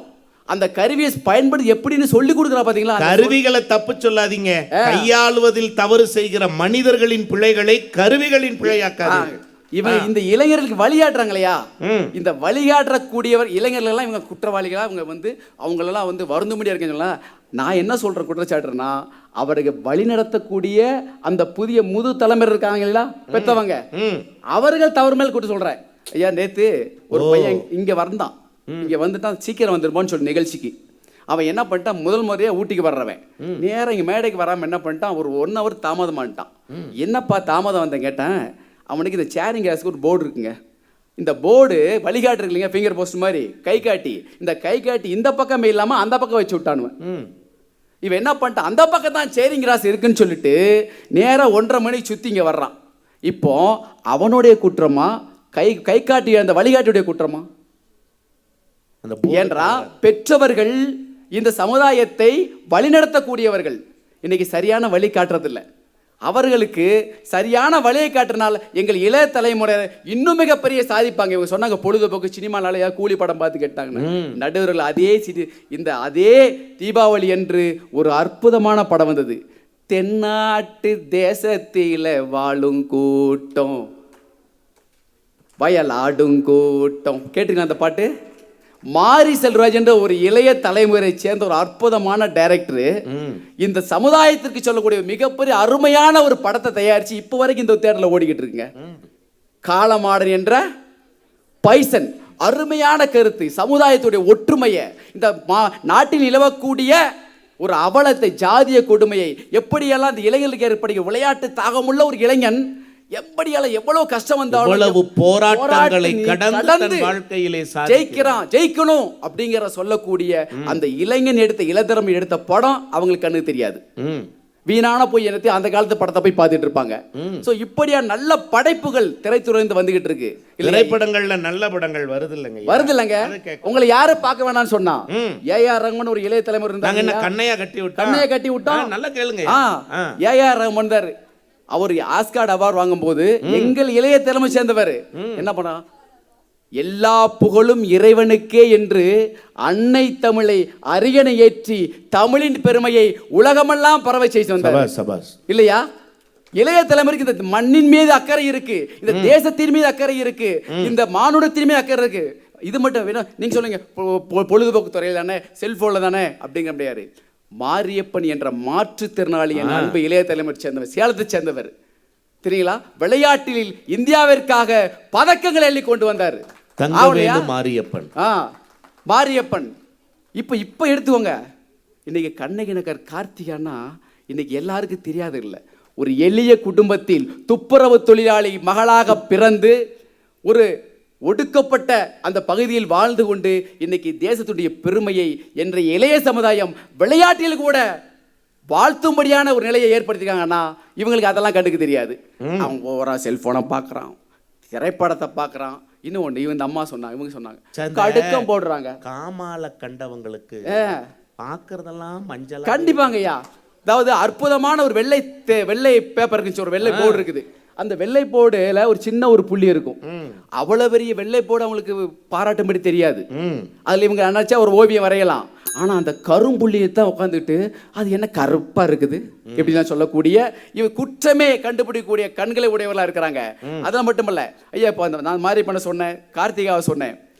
இவங்க நான் ஒரே ஒரு வார்த்தை சொல்றேன், இந்த எங்க இளைஞர் மேல் நீங்க கூடிய குற்றச்சாட்டுகள் இருக்கலாம், இல்லைன்னு சொல்லவில்லை.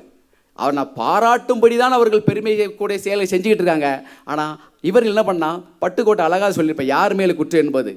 வேப்பமர உச்சியில் நின்று பேயொன்னு ஆடுதின்னு விளையாட போகும்போது சொல்லி வப்பாக உந்தன் வீரத்தை கொழுந்திலேயே கிள்ளி வப்பாக வேலையற்ற வீணர்களின் மூளையற்ற வார்த்தையினை வேடிக்கையாக கூட நம்பிவிடாதே, நீ வீட்டுக்குள்ளே கிடந்து வெம்பி விடான்னு சொன்ன. யாரை சொன்னா? இந்த எங்க இளைய சமுதாயத்தை கெடுக்கிறதுக்குன்னா ஒரு கூட்டம் இருந்துகிட்டு இருக்கும். அந்த சரணத்தோட அப்படியே அந்த பல்லவியும் பாடிருங்க ஐயா. சின்ன பயலே செய்தி கேளடா, நான் சொல்ல போற வார்த்தைய கொஞ்சம் எண்ணி பாரடா, நீயும் எண்ணி பார். யாருக்கு சொன்னா? அவங்களுக்கு தெரியும் இந்த இளைய தலைமுறை தான் இந்த மானுடத்தை மாற்றக்கூடியவர்கள், இளைய தலைமுறை தான் நாட்டிற்கு பெருமை சேர்க்கக்கூடியவர்கள், இளைய தலைமுறை தான் வாழ்த்துவதற்கு தகுதியான என்பதுதான் பட்டுக்கோட்டையே வந்து அந்த பாட்டுல சொல்லி யாருக்கு பெரியவங்க பெரியவர்களா இருக்கக்கூடிய இந்த மூத்த தலைமுறை பிற்போக்குவாதிகள் உங்களை கெடுக்க வருவாங்க.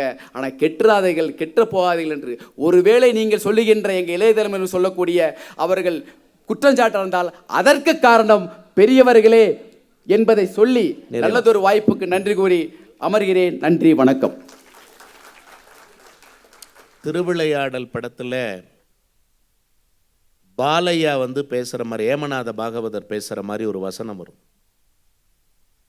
பாட்டுக்கு இந்த பாண்டிய நாடே அடிமையப்பா அப்படிங்கிற மாதிரி தக்க பாடல்களை தக்க இடத்தில் பொருத்தி செய்கிற சாமர்த்தியம் நிறைந்த அவருக்கு ஒரு கைதட்டல் கொடுங்க. ஒவ்வொருத்தரும் பாருங்க, நீங்க ஆங்கிலத்தில் வெர்சடைல் அப்படிம்பாங்க, பலவிதமாக இருக்கிறது, விதவிதமாக இருக்கிறது. இந்த பட்டிமன்றத்தில் ஒவ்வொருத்தருடைய பேச்சும் ஒருத்தரின் சாயலில் இல்லாமல் பல்தரைப்பட்டதாக இருக்கிறது. இதுவாகவே குறித்த நேரத்துக்குள்ள முடிக்கணுங்கிறதுனால கொஞ்சம் விரைந்து போய்கிட்டு இருக்கோம். ஐயா பாருங்க ஓடியே வந்துட்டாங்க. எனக்கு முன்பு மிக சிறப்பாக பேசி அமர்ந்திருக்கக்கூடிய எதிரணியினுடைய இன்றைய இளைஞர் தலைமுறை வந்து அவருடைய போக்கு வருந்தும்படியாக இருக்கிறது அப்படின்னு நான் பேச வந்திருக்கேன், வாழ்த்தும்படியாக இருக்கிறதுன்னு பேசிட்டு போயிருக்காங்க. அதில் குறிப்பாக முதல்ல ஆரம்பித்து வச்சவர் பார்த்தீங்கன்னா நம்மளுடைய தாமரை.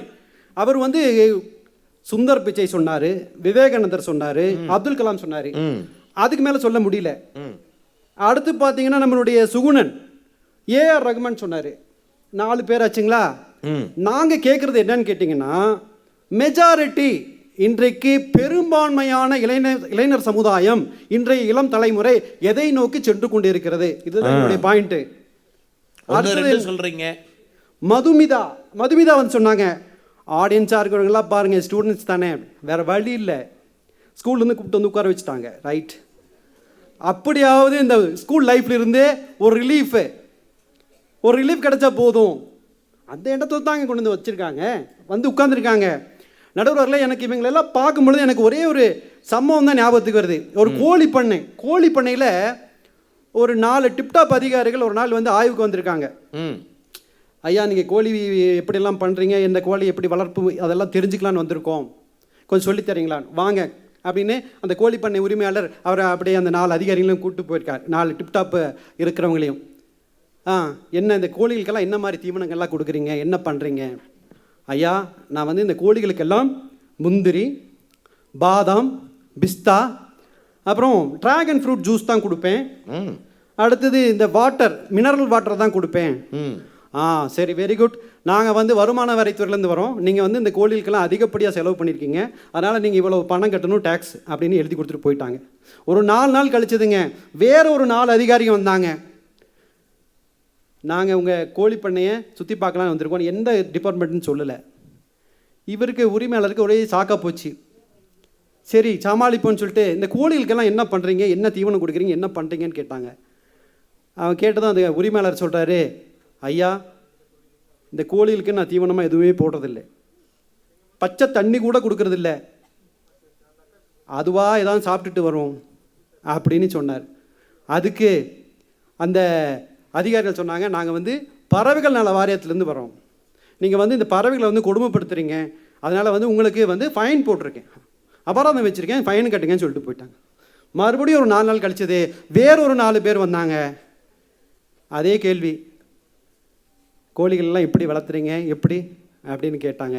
அதுக்கு உரிமையாளர் சொன்னார், ஐயா, நான் தினமும் காலையில் எந்திரிச்ச உடனே ஒரு கோழிக்கு 10 ரூபாய் கொடுத்துருவேன், அந்த கோழியாக போய் அதுக்கு என்ன வேணுமோ அது வாங்கி சாப்பிட்டுக்கும். அந்த மாதிரி தான் இருக்கா நடுவர்களே. இவங்க 4 பேர் பேசுகிறத பார்த்தீங்கன்னா 3 பேர் பேசி முடிச்சிட்டாங்க. அப்படி தான் பேசுகிறாங்க. என்ன எப்படி சமாளிக்கிறது, இந்த தலைப்பை எப்படி கொண்டு போகிறதுனே தெரியாமல் இருக்காங்க. நம்மளுடைய துரைராஜ் அவர்கள் அருமையாக சொன்னார். அதையே நான் கொஞ்சம் மாற்றி சொல்கிறேன். அப்பெல்லாம் பார்த்தீங்கன்னா யமதர்மன் வந்து எருமை வாகனத்தில் வருவார். குப்புசாமி 92 வயசாச்சு, ஆண்டு அனுபவிச்சிட்டேன், கொள்ளு பேத்தியெல்லாம் எடுத்தாச்சு, போகலாமா?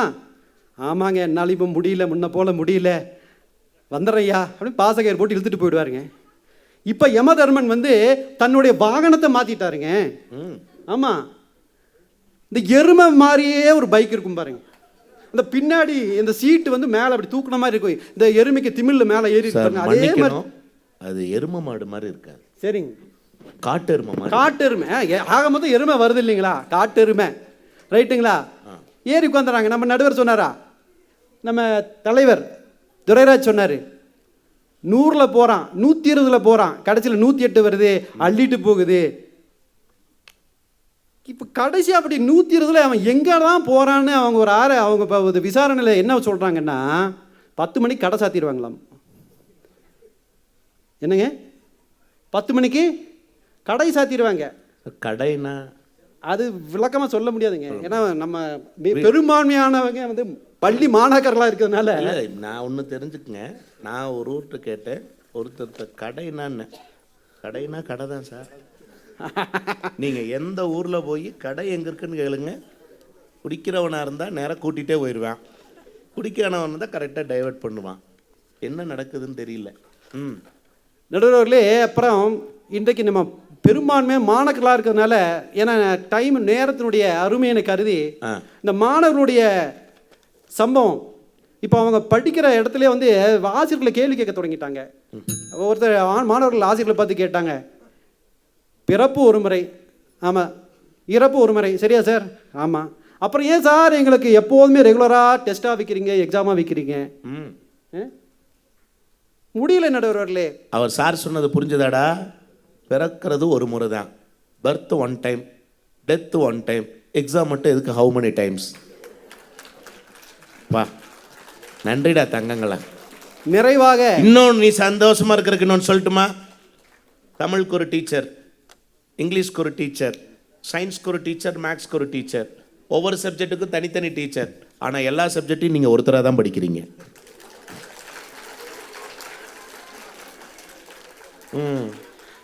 நிறைவாக ஒரே ஒரு விஷயத்தை மட்டும் சொல்லி சொல்லிடுங்க நிறைவு சார். செய்ய இருக்கிறேன். இந்த ஒரு சம்பவம் உண்மையாக நடந்த சம்பவம் நடுவர்களே. ஒரு பள்ளி, தனியார் பள்ளி, என்னுடைய மனைவி வந்து அந்த தனியார் பள்ளியினுடைய ஆசிரியராக பணியாற்றி வருகிறார். 12ஆம் வகுப்பு மாணவன். அவன் கொஞ்சம் ஒல்லியா இருப்பான், உடம்பு ஒல்லியா இருக்கும். அதாவது அது வந்து இயற்கை, அதாவது உடம்பு வரும்போது வரும் எல்லாத்துக்கும். இப்போ நானே கல்யாணத்துக்கு முன்னாடி பார்த்தீங்கன்னா ஒல்லி குச்சியாக தான் இருப்பேன். ஆமாங்க. அவருக்கு வந்து ஒரு ஆசை, நம்ம உடம்பு வந்து 6 பேக் பண்ணணும், கொஞ்சம் நல்ல புஷ்டியாக வரணும் அப்படின்னு சொல்லிட்டு ஜிம்முக்கு போயிருக்கிறாங்க. உண்மை சம்பவம். ஜிம்முக்கு போயிருக்காரு. ஜிம்முக்கு போய் ட்ரை பண்ணியிருக்காரு, கொஞ்சம் உடம்பு 6 பேக்காக வரல. அப்போ அங்கே ஒரு அறிவுரை, ஒரு ஆலோசனை சொல்லியிருக்காங்க. இந்த புரோட்டீன் சப்ளிமெண்ட்டு கொஞ்சம் நீங்கள் இன்டேக் பண்ணிட்டீங்கன்னா உங்களுக்கு வந்து இந்த 6 பேக் ஆட்டோமேட்டிக்காக. புரோட்டீன் உணவுகள்லாம் சாப்பிட்டா அதிகமாக சப்ளிமெண்ட்டு தனியாகவே விற்குதுங்க, அதனுடைய பவுடர் தனியாகவே விற்குதுங்க. சரிங்கய்யா. இந்த மாணவனும் அதை வந்து அந்த ஸ்டூடெண்ட்டும் சாப்பிட்ருக்காருங்க. என்ன நடந்ததுன்னா ஸ்கின் அலர்ஜி ஆகிருக்குங்க, உடம்பு பூரா ஸ்கின் அலர்ஜி ஆகிருக்கு. அவர் வந்து மாஸ்க்கு போட்டுட்டு தான் பள்ளிக்கூடத்துக்கு வராரு. தனிமையில் இருப்பார், மெஸ்ஸில் எல்லாம் போய் தனியாக உட்காந்து தான் சாப்பிடுவார், தனியாக உட்காந்து சாப்பிடுவார். அவருடைய போக்கிலே ஒரு மாற்றங்கள் தெரியுது. ஒரு நாள் என்ன பண்ணியிருக்கிறாரு, விடியற்காலை அவருடைய வீட்டிற்கு முன்பு 5 லிட்டர் பெட்ரோலுங்க ஊற்றி நெருப்பு வச்சுட்டார். குற்றுயரும் குலையுயருமாக அவரை கொண்டு போய் மருத்துவமனைக்கு சேர்த்துனாங்க கோவையில். லட்சக்கணக்கில் அவங்க அப்பா கொட்டினார், எப்படியாவது என் பையனை காப்பாற்றுங்கன்னு சொல்லி. 15 நாட்கள் உயிருக்கு போராடி அந்த மாணவன் இறந்து போனான். இது உண்மை சம்பவம், சமீபத்தில் நடந்த சம்பவம். இதுலேருந்து என்ன தெரியுது நடுவர்களே? பிறப்பை தேர்ந்தெடுக்கிற உரிமை நம்மகிட்ட இல்லை, நிறத்தை தேர்ந்தெடுக்கிற உரிமை நம்மகிட்ட இல்லை. அது என்ன விதிச்சதோ அதுதான். ஆனால் ஒன்றை மட்டும் நாம் தேர்ந்தெடுக்கலாம், நம்மளுடைய எதிர்காலத்தை நாம் தேர்ந்தெடுக்கலாம்.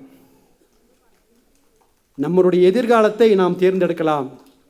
இந்த மாணவன் இன்றைக்கு செயற்கை நுண்ணறிவு வந்து ரொம்ப அபரிமிதமான வளர்ச்சியாக, விஞ்ஞானத்தினுடைய வளர்ச்சியாக இருந்தாலும் கூட இயற்கைக்கு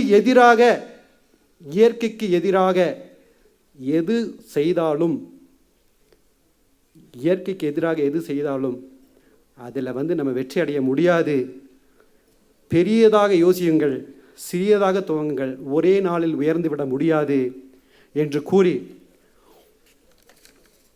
வாழ்வது ஒரு முறை, வாழ்த்தட்டும் தலைமுறை என்று கூறி வாய்ப்புக்கு நன்றி பாராட்டி விடைபெறுகிறேன். நன்றி, வணக்கம்.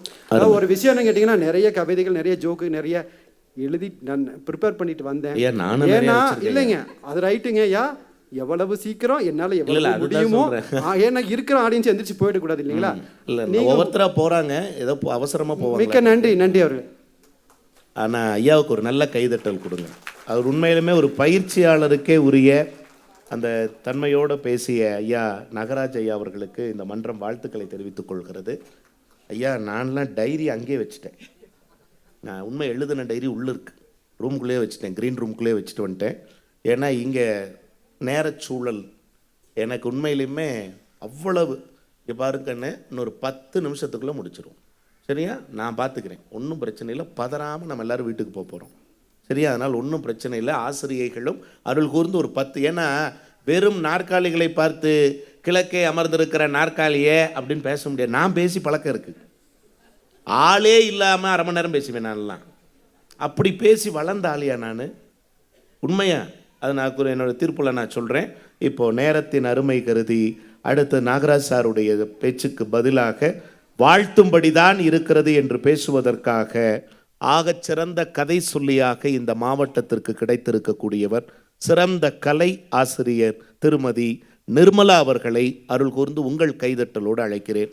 ஐயா, இந்த மஞ்ச கண்ணாடி போட்டுட்டு பாக்குறவங்களுக்கு எல்லாம் மஞ்ச காமாலன்னு சொல்லுவாங்க பாத்தீங்களா, அந்த மாதிரி இருக்குங்க ஐயா இந்த எதிரணியினர் பேசுறது. இளம் தலைமுறையினர் எத்தனை சாதனை படைக்கக்கூடிய செயல்கள் செஞ்சு வாழ்த்தும்படி இருக்கிறாங்க. ஆனா இவங்க வருந்தும்படி இருக்குன்னு சொல்லி பேசுறதுக்காக இந்த 4 பேர் வந்திருக்காங்க பாத்தீங்களா. இதை பார்க்கும்போது தாங்க ஐயா என் மனசு வருத்தப்படுது. ஐயா, நம்ம ஒரு பத்திரிகை நிருபர் வந்து விண்கல நாயகன் டாக்டர் APJ அப்துல் கலாம் ஐயா அவர்கள்கிட்ட போய் கேட்டிருக்காங்க. ஐயா, நம்ம நாட்டோட அழிக்க முடியாத ஒரு சொத்துன்னா நீங்கள் எதை சொல்லுவீங்க?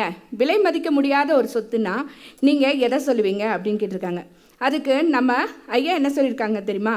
வீரத்தின் திறவுகோல், விவேகத்தின் இருப்பிடம், ஆற்றலின் வித்து, அதுவே நம் இளைஞர்கள் தான் நம் நாட்டின் சொத்து அப்படின்னு சொல்லியிருக்காருங்க ஐயா. இந்த ஒரு வார்த்தையே போதுங்க ஐயா, இளைஞர்கள் நம் நாட்டோட சொத்து அப்படின்னா அவங்க வாழ்த்தக்கூடிய செயல்கள் செஞ்சனால தானங்க ஐயா. ஆனால் அதே மாதிரிங்கய்யா, அந்த காலத்தில் நம்ம ஒரு சில வார்த்தைகள் சொல்லுவாங்க. இது வந்து நாசவன் தெரு, இது வந்து வண்ணான் தெரு அப்படின்லாம் சொல்லுவாங்க. ஆனால் இன்று இது டாக்டர் தெரு, இது வக்கீல் தெரு, இது டீச்சர்ஸ் காலனிங்கிற ஒரு பேர் வந்திருக்குன்னா இளைஞர்கள் அனைவரும் நல்லா படித்து முன்னுக்கு வந்தனால தானங்கய்யா நடக்குது. அதே மாதிரி எங்கள் அணியில் சுகுணன் ஐயா சொன்னாங்க கண்ணகி தெரு, அதாவது கீர்த்தியை பற்றி அவங்க பேசியதனுடைய ஆழமான பொருள் சிலருக்கு சென்றிருக்கவில்லை என்று நான் எண்ணுகிறேன். சாதிய அடையாளங்களை எல்லாம் துடைத்தெறிந்த சாதனைகளை இன்றைக்கு இளம் தலைமுறையினர் படைத்திருக்கிறார்கள்னு சொன்னார். மகிழ்ச்சிமா, ஒரு நல்ல கருத்தை சொல்லியிருக்கீங்க ஐயா. இன்றைக்கு ரொம்ப வைரலாக ஒரு மெசேஜ் வந்துட்டுருக்கு. இந்தியாவோட தங்க மகள் கார்த்திகா, அவங்க பார்த்தீங்க அப்படின்னா கண்ணகி நகர் அப்படின்னு சென்னையில் ஒரு நகர் இருக்குங்க ஐயா. நாங்கள் கண்ணகி நகர்லேருந்து தான் வரேன்னு சொல்கிறதுக்கு மக்கள் பயப்படுவாங்க. ஏன்னா அந்த சமூகத்தில் இருக்கவங்க கூலி வேலை செய்யக்கூடியவங்க, அவங்க எப்படி இருப்பாங்களோ அப்படின்னு சொல்லி மக்கள் புறக்கணிப்பாங்க அப்படின்னு சொல்லி அந்த பேர் சொல்லக்கூட பயப்படுற ஒரு ஏரியாவிலேருந்து அந்த பொண்ணு வந்து இன்னைக்கு பக்ரைன் நாட்டில் ஒரு கபடி போட்டி நடந்ததுங்கய்யா. அதில் இந்தியா நாட்டோட துணை கேப்டனாக பங்கேற்று தங்கப்பதக்கம் வென்றிருக்காங்க. அது எவ்வளோ பெரிய விஷயங்கய்யா. அதே மாதிரி அவங்க அது விளையாட்டில் ஜெயிச்சதா மட்டும் இல்லை, அந்த கண்ணகி நகரை பெருமைப்படுத்துகிற மாதிரி universal Kannagi Nagar women's kabaddi club அப்படிங்கிற ஒரு இது பயிற்சி குழுவும் ஆரம்பிச்சு அவங்க பயிற்சியும் கொடுத்துட்டு இருக்காங்க ஐயா. அவங்க பேர் என்ன சொன்னீங்கம்மா? கார்த்திகாங்க ஐயா. கண்ணகி நகர் கார்த்திகா. எந்த விளையாட்டுல அவங்க? கபடி. கபடியில். உண்மையா? கபடிங்கிறது உங்களுக்கு தெரியும், அப்படி காலை பிடிச்சி இழுத்து வாரி வாரி விடுவாங்க. நான் ஒன்று சொல்கிறேன் சார், எத்தனை பேர் காலை வாரினாலும் ஒரு தமிழன் நினைத்தால் தலை நிமிர முடியும் என்பதை உலக அரங்கிற்கு உணர்த்தி காட்டியவள் ஒரு தமிழச்சி. அருமம்மா. ஐயா, இன்றைய தலைமுறையினர் எப்போ பார்த்தாலும் ஃபோன்லேயே இருக்காங்க, இன்ஸ்டால இருக்காங்கன்னு சொல்கிறாங்க. இந்த புத்தக திருவிழாவோட அரங்கில் பார்த்தீங்கன்னா நம்ம கூடலூரை சேர்ந்த ஒரு அரசு பள்ளி மாணவி செல்ஃபோன்னால் ஒரு ஆப்பே கண்டுபிடிச்சிருக்காங்க ஐயா. இந்த கூடலூர் பகுதியில யானைகள்னால நிறைய சேதம் ஏற்படுது. அந்த ஏஐ மூலமாக ஊருக்குள்ளே வரக்கூடிய யானை வருது அப்படின்னாலே நம்ம ஃபோனுக்கெல்லாம் மெசேஜ் வர மாதிரியும், அந்த யானை முரட்டுத்தனமாக நடந்துக்கிட்டா அந்த ஏஐ மூலமாக வினோதமான சத்தம் எழுப்பி அந்த யானையை திரும்ப காட்டுக்குள்ளே அனுப்பக்கூடிய ஒரு ஆப் கண்டுபிடிச்சிருக்காங்க ஐயா ஏஐ மூலமாக. இது வாழ்த்தக்கூடியதாக தானங்க ஐயா இருக்கு. இது மற்றவர்களுக்கு எப்படியோ, ஆனால் மலைவாழ் மக்களுக்கும் நீலகிரி போன்ற உயர்ந்த இடத்தில் இப்படிப்பட்ட சோதனைகளை எதிர்கொள்பவர்களுக்கும் இது ஆகச்சிறந்த கண்டுபிடிப்பாக இருக்கும். அதுதான் உண்மை. ஐயா, இப்போ நம்ம நாகராஜ் ஐயா சொன்னாங்க மாணவர் வந்து ஒருத்தர் தற்கொலை பண்ணிக்கிட்டாங்க அப்படின்னு சொல்லி. சில இந்த மாதிரி விஷயங்களும் நடக்க தான் செய்யுது, நான் அதை மறுக்கலை. ஒரு நல்ல செழிப்பான வயலில் சில கலைகளும் இருக்கதாங்க ஐயா செய்யுது. அதுக்காக நம்ம விவசாயமே பண்ண மாட்டோம்னு சொல்ல முடியுமா? இந்த மாணவர் தற்கொலை பற்றி நீங்கள் நல்லா யோசிச்சு பார்த்தீங்கன்னு வச்சுக்கோங்களேன். அவன் ப்ரோட்டீன் பவுடர் வாங்குறான், அவன் சாப்பிட்றான், உடல்நிலை ஃபஸ்ட்டு ஸ்கின் அலர்ஜி வருது, அடுத்து அவன் வந்து தற்கொலை பண்ணிக்கிற அளவுக்கு அந்த குழந்தை அவ்வளோ கஷ்டத்தில் இருக்கு. அந்த வீட்டில் இருக்க பெரியவங்க அதை கவனிக்காமல் என்னங்கய்யா செஞ்சாங்க? அப்போ நம்ம வருத்தப்பட வேண்டியது அந்த குழந்தைய நினைத்தா, அந்த பெரியவங்களை நினைத்தா? கண்காணிக்க வேண்டிய நேரத்தில் கண்காணித்திருந்தால் கவலைப்பட வேண்டிய நேரத்தில் கவலைப்பட்டு இருக்க வேண்டிய சூழ்நிலை இருந்திருக்காதேன்னு கேட்குறாங்க. அது யோசிக்க வேண்டும் ஐயா. அதே மாதிரி நம்ம அந்த பொண்ணுக்கு வந்து சொன்னாங்க ஐயா, அதாவது பெரியவங்களெல்லாம் வந்து மதிக்கிறது. நீங்கள் நோயின்னு 100 குறைய பார்க்கும்போதெல்லாம் சொல்லிக்கிட்டே இருந்தீங்கன்னா எங்கள் பசங்க என்னங்கய்யா பண்ணுவாங்க?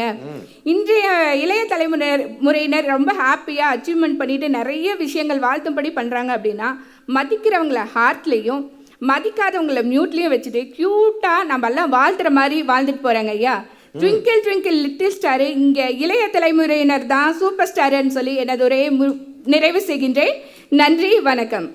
ட்விங்கிள் ட்விங்கிள் லிட்டில் ஸ்டார் இளைய தலைமுறைகள் தான் நாளைய சூப்பர் ஸ்டார். மகிழ்ச்சிமா, ஒரு நல்ல கைதட்டல் கொடுங்க. அழகாக முடிச்சிருக்காங்க. ஆனால் அந்த அழகாக அவங்க அழகாக கதை சொல்லிங்கிறதுக்கு உரிய முறையில் அந்த குரலில் ரொம்ப அழகான ஒரு தாய்மையின் இழையோடு அழகாக பேசியிருக்காங்க. அன்பு சகோதரிக்கு இனிய வாழ்த்துக்களை சொல்லி நிறைவு பேச்சாளர் அவங்க ஒரு 5 நிமிஷம், நான் ஒரு 3 நிமிஷம், சரியா முடிச்சுட்டு நம்ம கிளம்பிடலாம்.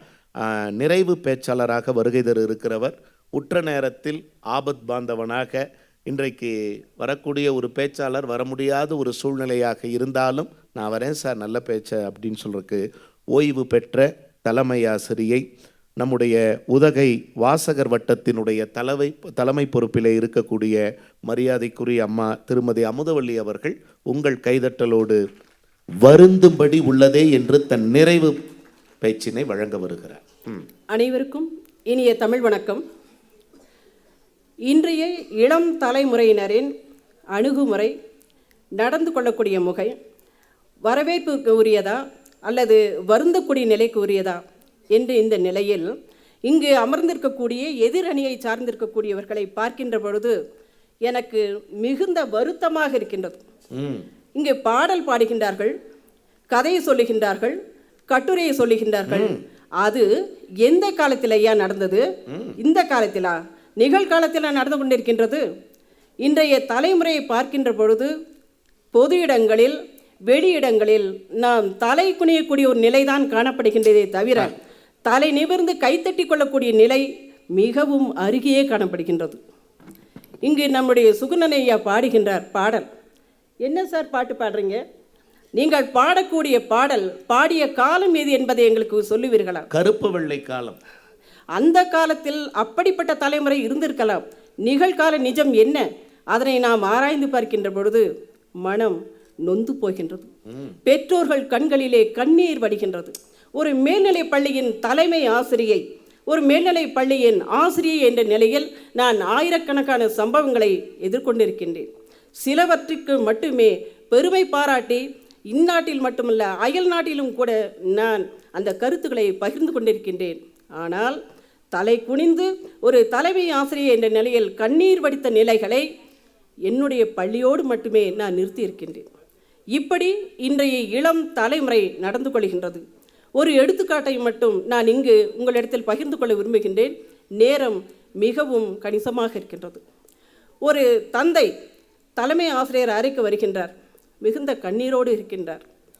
ஐயா, ஏன் இப்படி இருக்கின்றீர்கள்? என்னுடைய பையன் சரியாக பள்ளிக்கு வருவதில்லை என்று தாங்கள் அறிவித்தீர்கள். நான் வந்தேன். ஐயா, நீங்கள் கவலைப்படாதீர்கள், அதனை நான் கண்டுபிடித்து விட்டேன். என்ன கண்டுபிடித்தேன் அப்படின்னு பார்த்தீங்கன்னா, பையன் காலையில் ஸ்கூல் பேக் எடுத்து ஸ்கூலுக்கு வர்றான், திரும்ப சாயந்தரத்தில் அதேமாரி போயிடுறான் வீட்டுக்கு. ஆனாக்கா 35 நாட்கள் பையன் பள்ளிக்கூடம் வரவே இல்லை. நான் அந்த பள்ளிக்கு சென்ற புதிய நேரம் அது இருந்தாலும் பையன் எங்கே செல்கின்றான் என்பதை கண்டுபிடிப்பதற்காக ஒரு நாள் அந்த ஓவேலி என்ற மலைப்பகுதியினுடைய யானைக்காட்டு பகுதி, அந்த பகுதியிலே ஒரு ஆட்டோவை எடுத்துக்கொண்டு நான் சென்று ஒரு காட்டினுடைய மைய பகுதியிலேயே இந்த மாணவன் தன்னுடைய புத்தக பையோடு அமர்ந்திருப்பதை கண்டேன். என்னை கண்டவுடனே காட்டுக்குள்ளே எங்கேயோ ஓடிவிட்டான். நானும் விடாப்படியாக உள்ளே நெருங்கி காட்டிற்குள்ளே, அடர்ந்த காட்டிற்குள்ளே சென்று திரும்பி பார்க்கின்ற பொழுது யாருமே இல்லை. காட்டிற்குள்ளே நான் மட்டுமே நின்று கொண்டிருக்கின்றேன். எப்படியோ அந்த வாகன ஓட்டி என்னை அழைத்து சென்று பக்கத்தில் இருக்கக்கூடிய ஒரு போலீஸ் ஸ்டேஷன், இங்கே நம்ம கம்ப்ளைண்ட் பண்ணிடலாம் அப்படிங்கிறார். உடனே நானும் அங்கே சென்று அந்த போலீஸ்காரங்கிட்டலாம் சொல்லிவிட்டு, பையனை கண்டுபிடிச்சிங்கன்னா ஸ்கூல் கூட்டிகிட்டு வந்துடுங்க, பயப்படுத்த வேண்டாம், திட்ட வேண்டாம்னு சொல்லியாச்சு. சரி, ஒரு அரை மணி நேரத்தில் பையனை கண்டுபிடிச்சிட்டோன்னு சொல்லி கூட்டிகிட்டு வராங்க. பெற்றோரையும் நான் வர சொல்லிட்டேன். இந்த அப்பா என்னுடைய ரூமுக்கு முன்னாடி கை குப்பி கண்ணீர் வடியோடு நின்றுட்டுருக்கார். ஏங்க ஐயா இப்படி அழுகுறீங்க, என்னாச்சு? அம்மா, எனக்கு இந்த பையன் வேண்டாம், நீங்களே வச்சுக்குங்க. என்ன ஆச்சுங்க? ஒன்றுமே இல்லைங்க, நானும் என்னுடைய மனைவியும் கூலி தொழிலாளிங்க, எங்களால் நிறைய சம்பாதிக்க முடியல. இவன் எனக்கு செல்ஃபோன் வேணும்னு கேட்குறான். தம்பி, ஒரு 3 மாதம் பொறுத்துக்கப்பா, ஒரு 3 மாதத்தில் உனக்கு நான் விலை உயர்ந்த அலைபேசி வாங்கி தந்துடுறேன். அப்பா சொல்கிறார். பையன் சொல்கிறானா, அதெல்லாம் முடியாது, எனக்கு நீ நாளைக்கே செல்ஃபோன் வாங்கி தந்தால் கொடு, இல்லைனாக்கா அம்மாவுக்கு சாப்பாட்டில் விஷம் கலந்து கொடுத்துருவேன். எவ்வளோ ஒரு கொடுமையான வார்த்தைகள் பாருங்கள். இப்படிப்பட்ட பையன் எனக்கு வேண்டாமா? அப்போ நான் சொன்னேன், ஐயா நீங்கள் வருத்தப்படாதீங்க, இந்த பையனை எங்கிட்ட கொடுத்துருங்க. இவன் ஒரு களிமண் உருண்டையாக இருந்தால் பரவாயில்ல, இவனை நன்றாக பதப்படுத்தி பக்குவப்படுத்தி ஒரு பொன் மகுடமாக உங்களிடத்தில் நான் திருப்பி தருகின்றேன் என்று அவருக்கு நான் வாக்கு கொடுத்தேன். அவரும் தன்னுடைய கண்களை துடைத்து கொண்டு திரும்பி சென்று விட்டார். சில மாதங்கள் கழிந்தது. மாணவனை நன்றாக அறிவுறுத்தி 12ஆம் வகுப்பு தேர்விலே தேர்ச்சி பெற செய்து அவனை கல்லூரிக்கு அனுப்பி வைத்த ஒரு சூழ்நிலை எனக்கு ஏற்பட்டது. இந்த மாணவர்கள் இன்றைய இளைய தலைமுறை பெற்றோருக்கு மரியாதை செலுத்துவதில்லை. தங்களுக்கென்று வீட்டிற்கு ஒரு அறையை தேர்ந்தெடுத்துக் கொள்கின்றார்கள். அந்த அறை கதவினுடைய தாளிட்டுக் கொள்கின்றார்கள். அவர்களை எப்படி கண்காணிக்க முடியும்? எவ்வளோதான் நீங்கள் தட்டுங்க, திறக்க மாட்டாங்க. வந்து சாப்பிடுப்பா, வரமாட்டாங்க. சாப்பாட்டு வெளியில் வச்சுருக்க, எடுத்துகிட்டு போ, வாங்கிக்கோ, வரமாட்டாங்க. அப்படி இருக்கக்கூடிய இளைய தலைமுறையை எப்படி நாம் திருத்த முடியும்? பெற்றோர்கள் எல்லோருமே கல்வி கற்றவர்களாக இருப்பது இல்லை. கல்வி கற்காத பெற்றோர்களும் இருக்கின்றார்கள். அவர்களை எளிதாக ஏமாற்றுகின்றார்கள். பள்ளிக்கு செல்வதாக கூறி எங்கெல்லாமோ செல்லுகின்றார்கள். கூடாத நட்பை பின்பற்றுகின்றார்கள். பார்க்க கூடாதவற்றையெல்லாம் பார்த்து கொண்டிருக்கின்றார்கள். கேட்க தேவையற்றதையெல்லாம் கேட்டுக்கொண்டிருக்கின்றார்கள். செல்லக்கூடாத இடங்களுக்கெல்லாம் சென்று கொண்டிருக்கின்றார்கள். ஆகவே இப்படிப்பட்ட இளம் தலைமுறை தாமாகவே மனம் உவந்து மனம் திருந்தி நல்லவர்களாக மாற வேண்டும். அப்படி மாறினால்தான் முதிய பருவத்தில் வயதான காலத்தில் தங்களது பெற்றோர்களை தாங்கி பிடிக்கக்கூடிய வேர்களாக அவர்களால் இருக்க முடியும். தங்களுக்கு பாடம் கற்பித்த ஆசிரியர்களுக்கு மகுடம் சூட்டி மகிழ்விக்க முடியும். தாம் பிறந்த நாட்டுக்கும் வீட்டுக்கும் பெருமை சேர்க்க முடியும். அப்படிப்பட்ட தலைமுறை உருவாகும் என்ற நம்பிக்கையோடு விடைபெறுகின்றேன். நன்றி, வணக்கம். மிக அருமையாக பேசி அமைந்திருக்கிற திருமதி அமுதவல்லி அவர்களுக்கு இன்னொரு கைதட்டலை நம்ம உற்சாகமாக கொடுக்கலாம். படித்ததை பேசுவது என்பது வேறு, வாழ்ந்ததை பேசுவது என்பது வேறு. அவங்க பேசுனது வாழ்ந்தது. ஒரு தலைமை ஆசிரியராக, அதுவும் ஒரு தனி மனுஷையா, அம்மா நான் உண்மையாக உங்களுக்கு வணங்குகிறேன். ஏன்னா நீங்கள் ஒரு தலைமுறையை பாதுகாத்திருக்கிறீர்கள். ஒரு தலைமுறையை பாதுகாத்திருக்கிறீர்கள். ஏன்னா எங்கோ நடுக்காட்டில் இருக்கிற ஒரு பையன் என்ன வேணாலும் ஆயிருக்கலாம். அவனால் என்ன வேணாலும் ஆயிருக்கலாம். அவனுக்கு என்ன வேணாலும் ஆயிருக்கலாம். நாளை அவனாலும் என்ன வேணாலும் ஆயிருக்கலாம். ஆனால் புராணங்களில் இதிகாசங்களில் தடுத்தாட்கொள்ளுதல்னு சொல்லுவாங்க. அதை மிகச்சிறப்பாக ஒரு ஆசிரியையாக நிறைவேற்றி இருக்கிறீர்கள். ஒரு சக ஆசிரியராக உங்களை வணங்க நான் கடமைப்பட்டிருக்கிறேன். அன்பிற்குரியவர்களே, சுருக்கமாக என்னுடைய தீர்ப்புரையை ஒரு 2 நிமிடத்தில், ஏன்னா எனக்கு ரொம்ப நிறைய பேசிட்டாங்க. அதாவது கலகலப்பாக தொடங்கி கனத்த செய்தியோடு முடித்திருக்கிறேன். கனகலப்பாக தொடங்குச்சு இந்த நிகழ்ச்சி.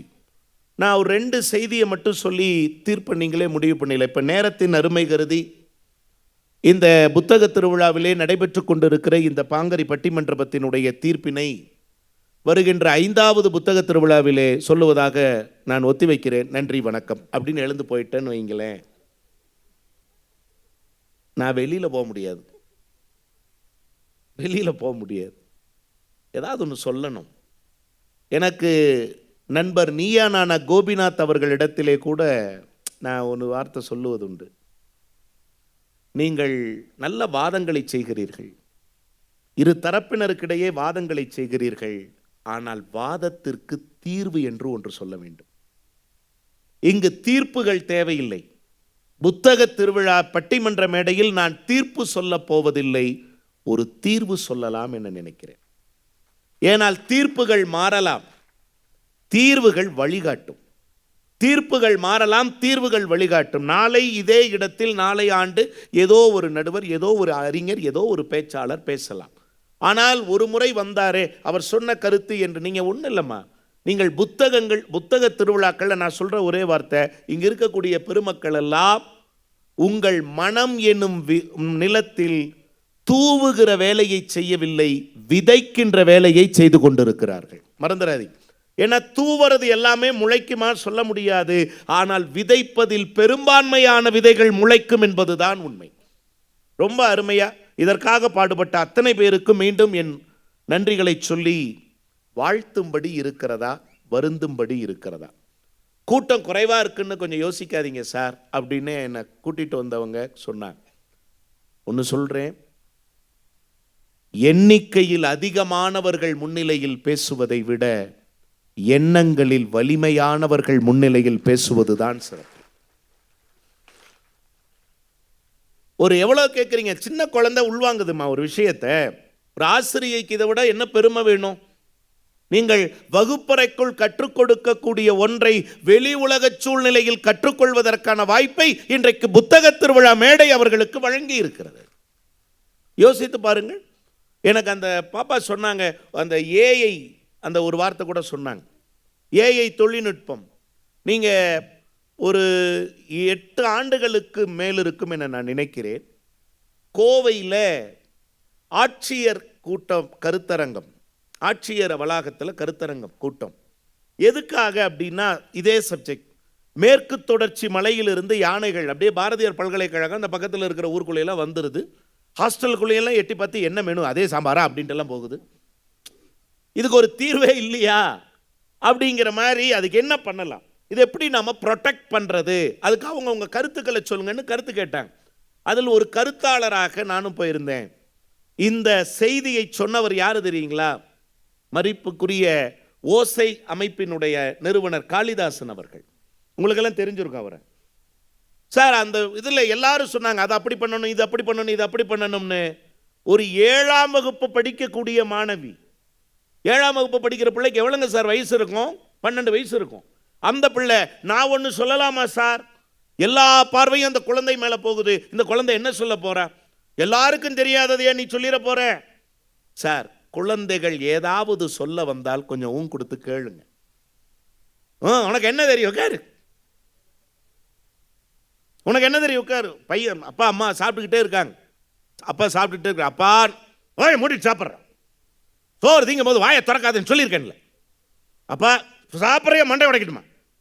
அப்பா சாப்பிட்டு முடிச்சுட்டு எதுவாக இருந்தாலும் பேசு. சாப்பிட்டு முடிச்சு கையை கழுவி வாயை தொடச்சிட்டு ஏப்பை விட்டு கேட்டார், என்னடா இங்கே சாப்பிட்ட தட்டில் ஒரு பாய்ச்ச பூச்சி கிடத்துதான் சொன்னேன். எப்படி இருக்கு அவருக்கு? அவனை சொல்ல விடணும்ல சார். சொல்ல விட்டாதானே. அவன் சொல்ல விடாம வாய மூடு வாய மூடு வாய மூடு. சார், சில நேரங்களில் குறும்பு செஞ்சாதான் சார் குழந்தைகள். குறும்பு செஞ்சாதான் குழந்தைகள். அரும்பு விட்டாதானுங்க செடி, குறும்பு செஞ்சாதாங்க குழந்தைகள். அந்த குறும்புத்தனத்தை நான்லாம் உன் வயசுல எவ்வளோ சமத்தா இருந்தேன் தெரியுமா? அவங்க அப்பா அம்மாட்ட கேட்டால் தெரியும். அவங்க அம்மா அப்பா பக்கத்தில் இல்லாத தைரியத்தில் பல பத்தவங்க சொல்ற ஒருத்தர், நான்லாம் உன் வயசுல எப்படி படித்தேன் தெரியுமா? நீ பள்ளிக்கூட பக்கமே போயிருக்க மாட்டேன். மேடம் சொன்ன மாதிரி பள்ளிக்கூடத்துக்கு வந்து அட்டண்டன்ஸை கொடுத்துட்டு காட்டுப்பக்கம் ஓடி இருப்பேன். யோசிச்சு பாருங்க. ஆனால் நம்ம குழந்தைகள் முன்னாடி அப்படி சொல்ல முடியுமா? நான்லாம் எப்படி படித்தேன் தெரியுமா? எந்த அப்பாவும் சொன்னதில் என்ன ரேங்க் வாங்கணும் கடைசி வரைக்கும். ஆனால் நம் இருக்கட்டும், எந்த நம்பிக்கையில் பையன் படிப்பான்? அப்பா நல்லா படிச்சிருக்காரு, நம்மளும் நல்லா படிக்கணும். யோசிச்சு பாருங்க. இதுதான் சார் சந்தோஷம். சில நேரங்களில் உண்மைகள் கசக்கும், சில நேரங்களில் பொய்களும் இனிக்கும். சில நேரங்களில் பொய்களும் இனிக்கும். இருக்கட்டும், விடுங்க. அப்போ எல்லா பார்வையும் அந்த குழந்தை மேலே போச்சு. என்ன சொல்லிட போறா இந்த குழந்தை? இந்த என்ன என்ன என்ன கேட்குறீங்க? எல்லாரும் என்ன சொல்கிறீங்க? ஏம்மா, இந்த யானை மேற்கு தொடர்ச்சி மலையிலேருந்து கீழே இறங்குது, எல்லா பக்கம் வந்து நாசம் பண்ணுது, உயிர்கள் உடைமைகள் எல்லாம் சேதமாக்குது. இதை தடுக்கிறதுக்கு என்ன பண்ணலாம்? ஓஹோ, ஒன்று பண்ணலாம். இந்த மலை இருக்குல்ல, பெரிய மேற்கு தொடர்ச்சி மலை, இதை சுற்றி வேலி போட்டுடலாம். வேலியா? மலையை சுற்றி கூட்டம் அப்படி சிரிச்சது கொல்லுன்னு.